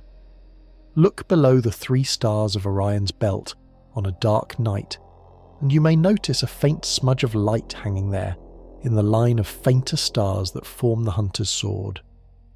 To the naked eye, it is just a soft glow. Through even a small telescope, it blooms into something extraordinary, a vast glowing cloud of gas, tinted green and pink and threaded with dark lanes.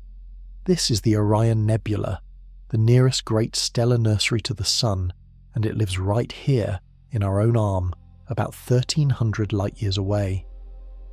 The Orion Nebula is a place where stars are being born right now.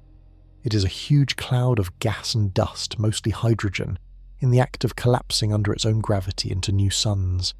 The cloud glows because deep inside it, a cluster of brilliant young stars has already ignited, and their fierce light is heating and lighting the surrounding gas, making it shine like fog around a lamp. The whole nebula spans about 24 light-years, a cloud so large that light itself takes more than 2 decades to cross it. At the heart of the nebula sits a tight knot of 4 bright young stars called the trapezium, named for the trapezoid shape they make.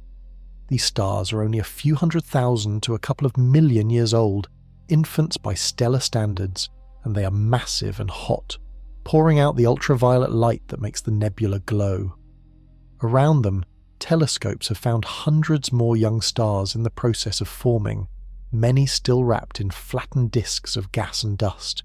the very disks from which planets are thought to arise. We are looking, in the Orion Nebula, at the birth of solar systems. This makes the nebula a kind of mirror. About 4.5 billion years ago, our own Sun and its planets formed in a cloud much like this one, a collapsing nursery of gas and dust, perhaps lit by the glare of nearby massive stars. The Orion Nebula shows us in the present the kind of place we came from in the distant past. When you look at that faint smudge below the belt, you're looking at a scene that once played out around our own Sun, before there was an Earth, before there was anything to watch. The nebula belongs firmly to our story because it belongs to our arm. It is one of the bright star-forming regions that trace the Orion Arm, embedded in the gas of our local neighbourhood, part of the same web of clouds that includes the Radcliffe Wave. Its closeness is why we can study it in such exquisite detail. Of all the stellar nurseries in the galaxy, this is the one we can examine most clearly, the nearest window onto how stars and planets come to be. It has been photographed by the Hubble Space Telescope in famous, intricate detail and studied by nearly every major observatory. And it is young, and it is growing. The Orion Nebula is only the bright exposed face of a much larger dark cloud behind it, a vast reservoir of cold gas that will go on forming stars for a long time to come. We are seeing one moment in a long process.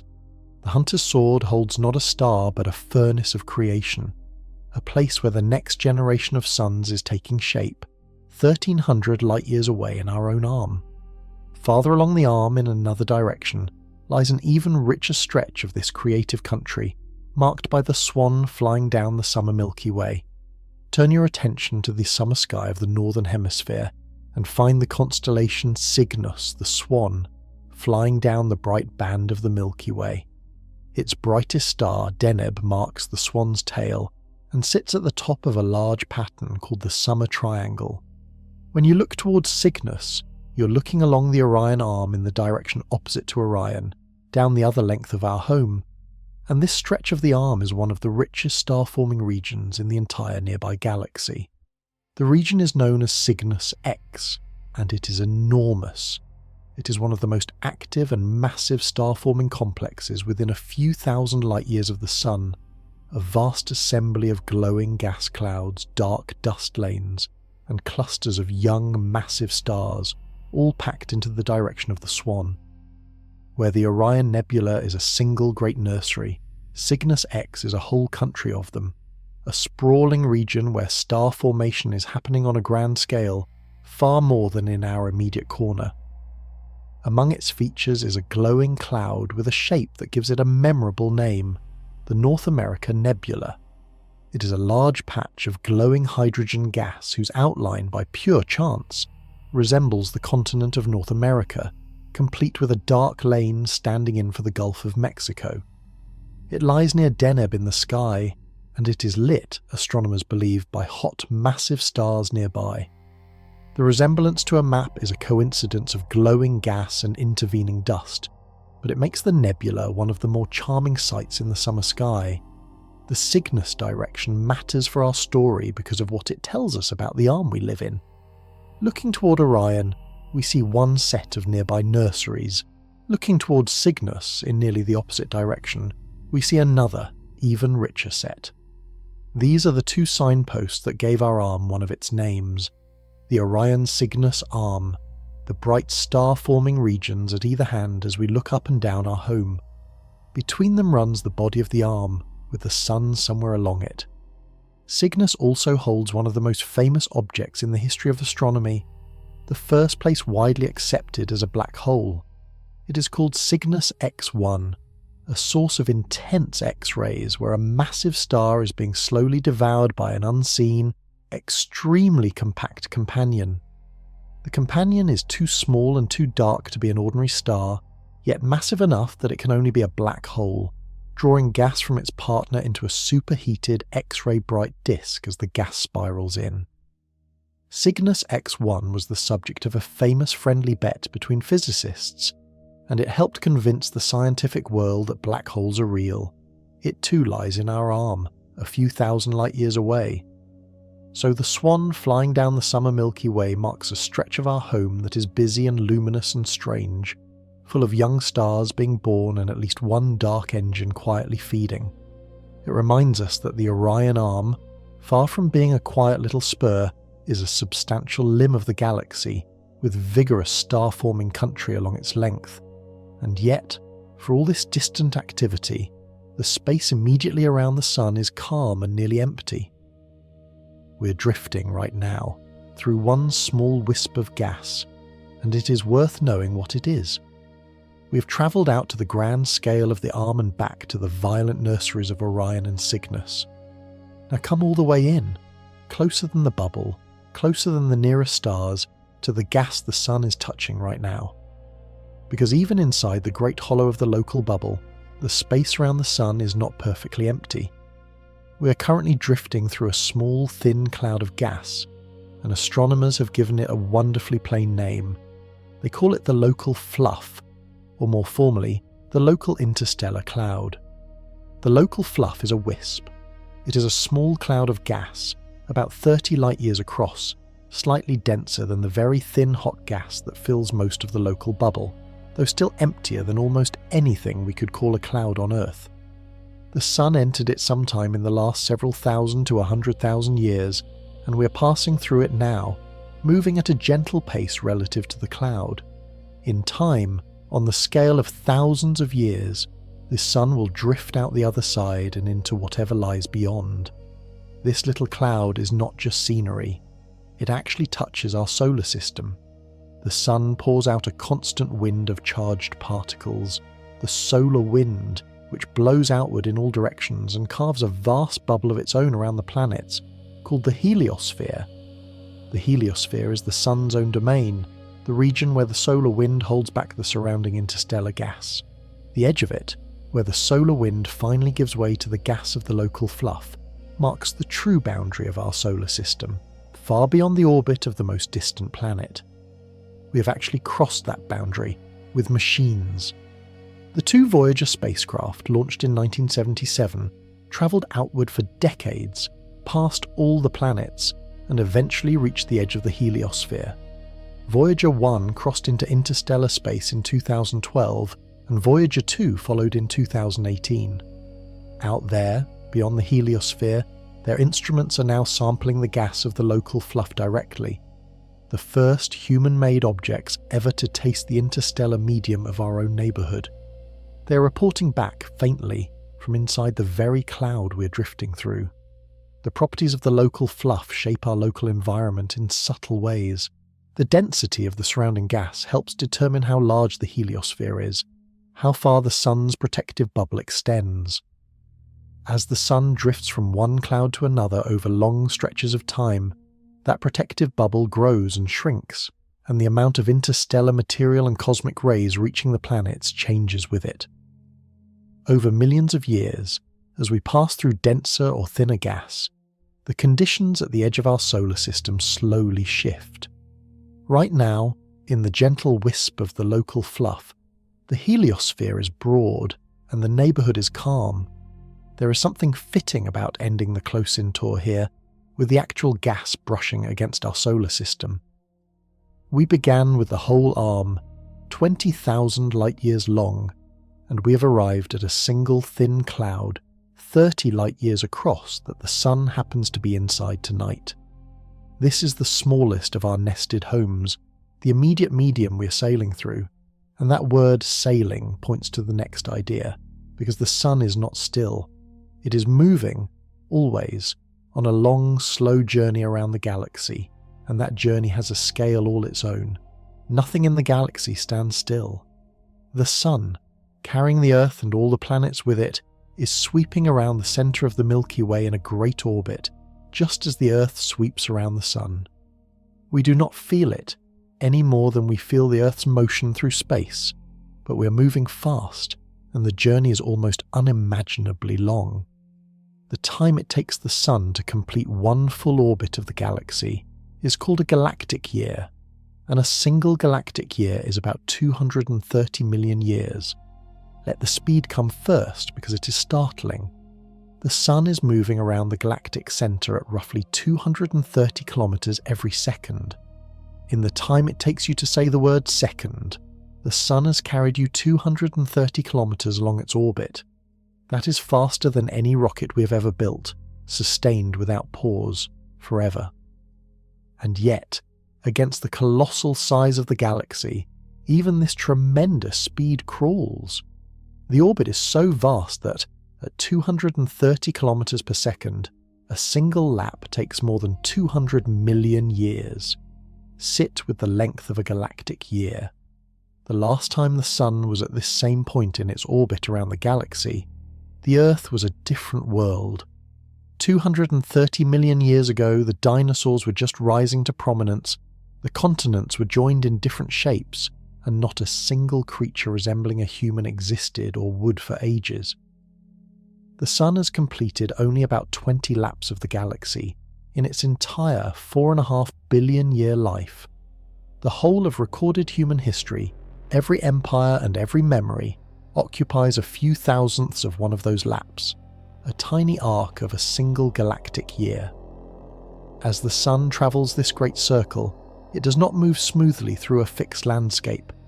It drifts in and out among the spiral arms, which, as we saw, are patterns the Sun passes through, rather than places it is fixed to.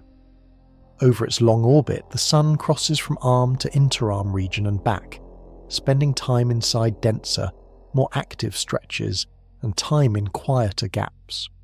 We are near the Orion Arm now. Over the great span of a galactic year, our position relative to the arm slowly changes.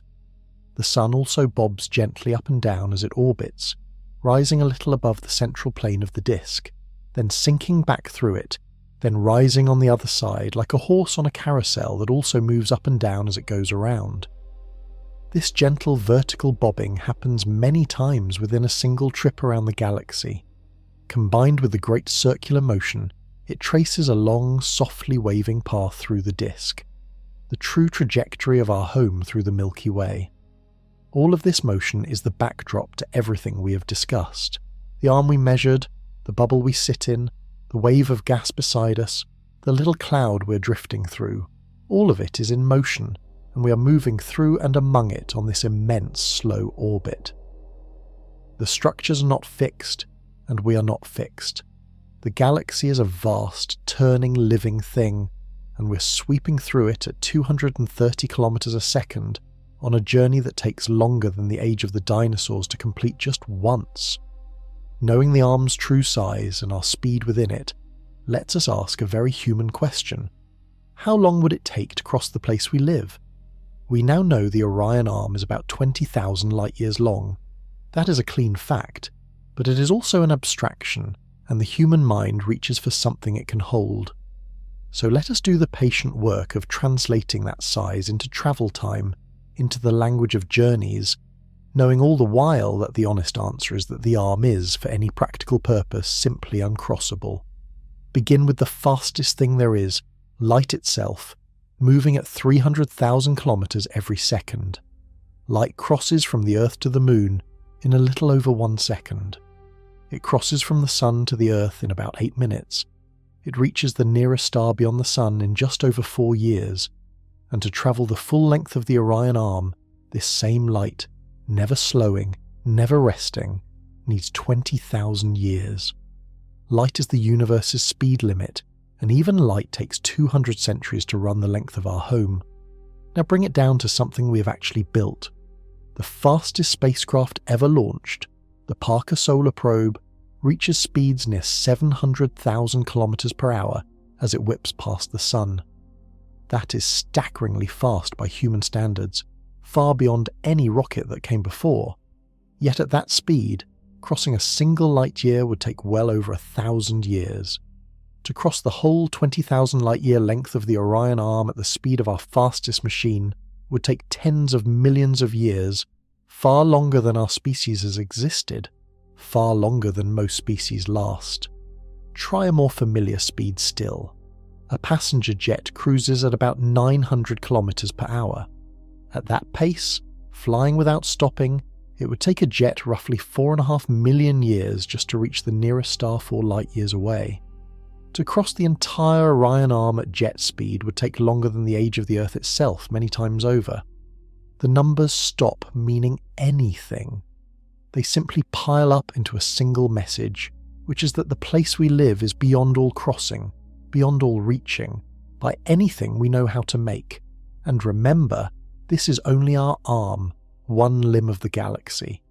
The full Milky Way is about 100,000 light-years across, 5 times the length of the Orion Arm, and the Milky Way is one of hundreds of billions of galaxies in the observable universe.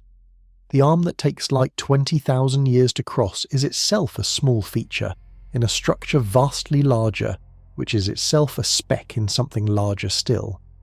The scale does not just exceed our travel, it exceeds our imagining, and the honest response is not fear but a kind of quiet awe. There is a gentle lesson folded into these impossible numbers. The Orion Arm is our home, and we will almost certainly never cross it, never visit more than the faintest fraction of its stars.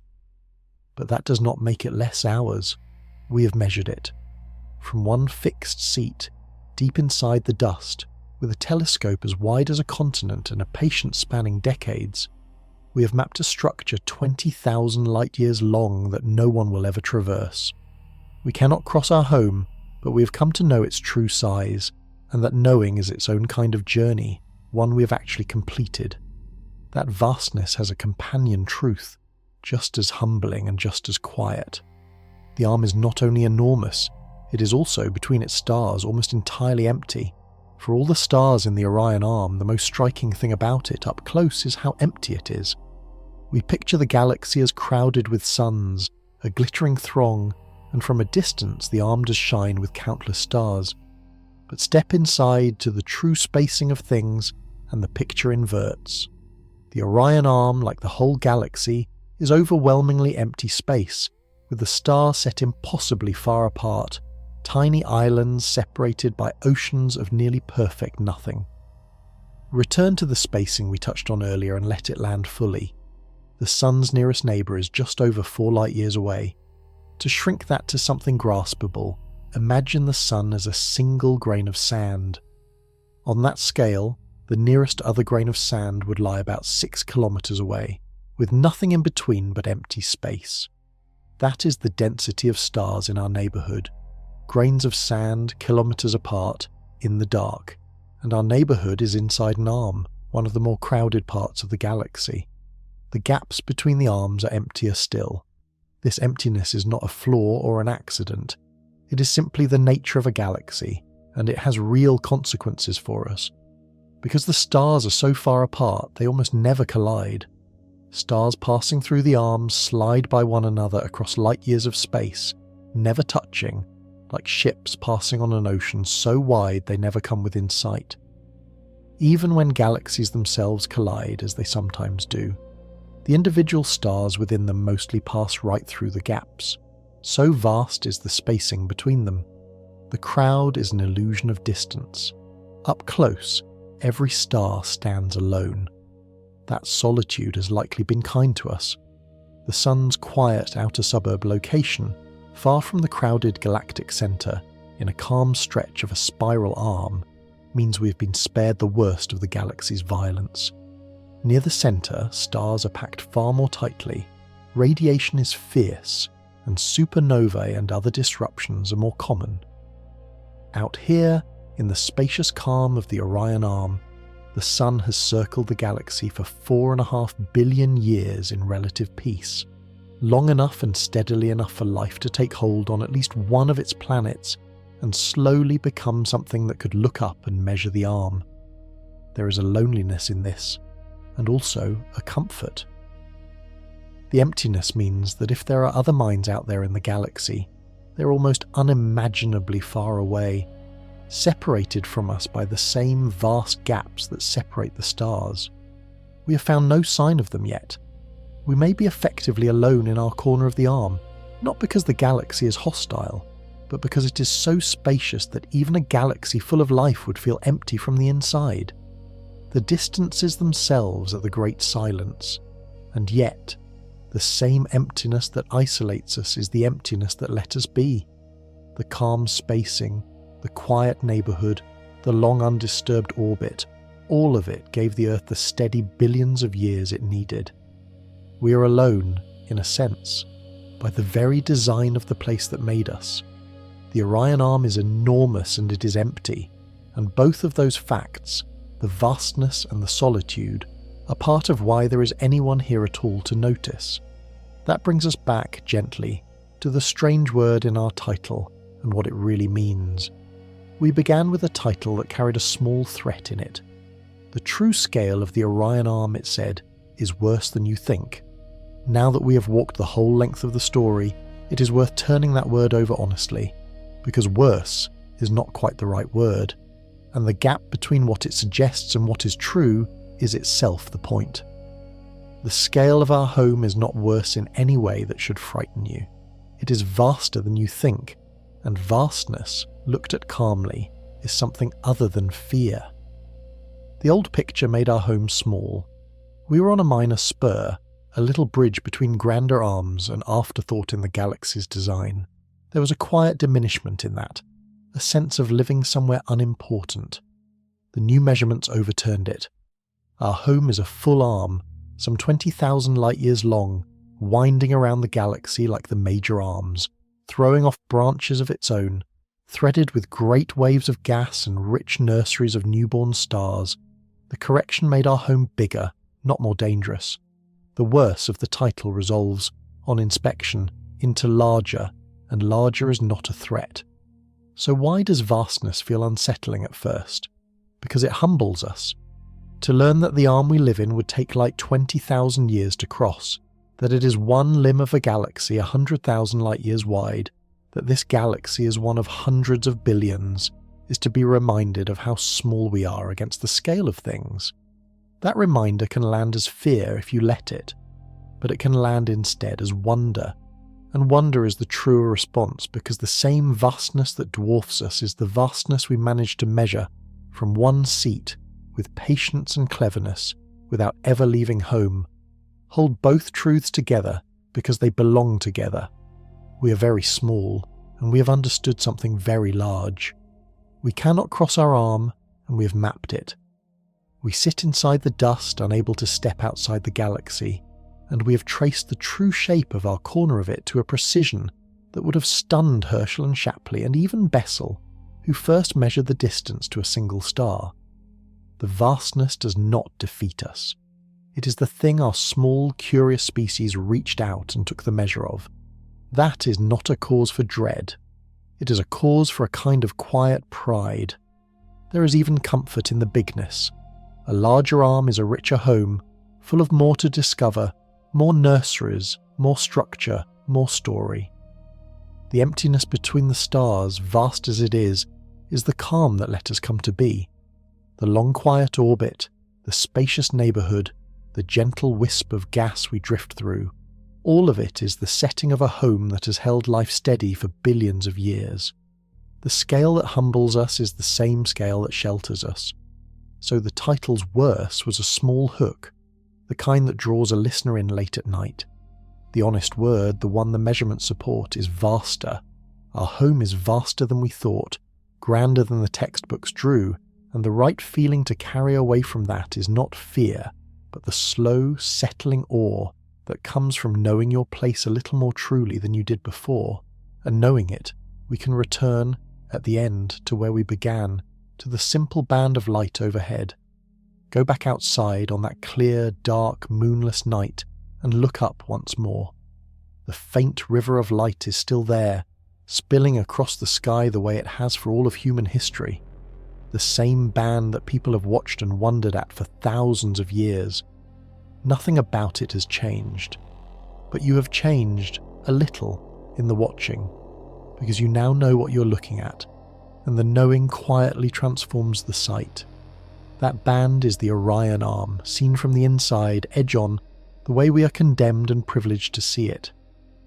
When you look along the brightest part of the Milky Way, towards Sagittarius, you're looking inward, past our arm toward the crowded heart of the galaxy, and the great black hole that anchors it, 26,000 light-years away. When you look toward Orion or toward Cygnus, you're looking down the length of our own arm, toward the nurseries where new suns are being born. The whole structure we spent this journey measuring is right there, overhead in that soft, uneven glow. And now you know its true size. Not a little spur, not a minor bridge between grander things, but a full arm of the galaxy, some 20,000 light-years long, winding around the centre at a gentle pitch, throwing off a long branch toward the inner galaxy, threaded with the great wave of gas we call the Radcliffe Wave, hollowed by the ancient bubble we drift inside, dotted with the glowing clouds of Orion and Cygnus, where the next generation of stars is taking shape. All of that is folded into the faint band you're looking at, invisible in its detail but real, measured, known.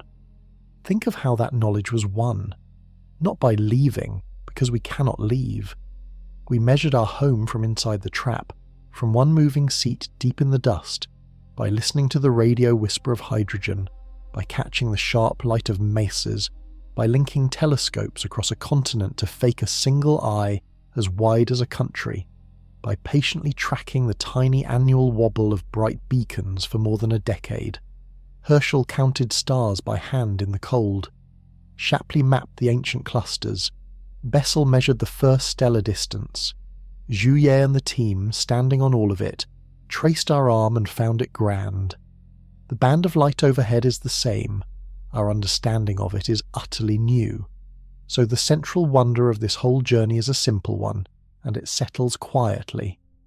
We live inside something we can never step outside of, and yet we have come to know its true shape and its true scale. The Orion Arm is vaster than we thought, and we are smaller within it than we knew, and both of those facts are gifts, because they are true, and because we are the kind of creatures that can find them out. To stand under the band of light and understand it, even a little, is a quiet kind of grace. Before the next clear night, if this slow walk through our home was a comfort to you, you might subscribe so the next journey through the sky finds its way to you. Then step outside again and look up at the faint river of light and let it be what it truly is. Not a smear of cloud, a home, our arm, the vast, quiet, measured place we live, turning slowly in the dark with us inside it, looking up.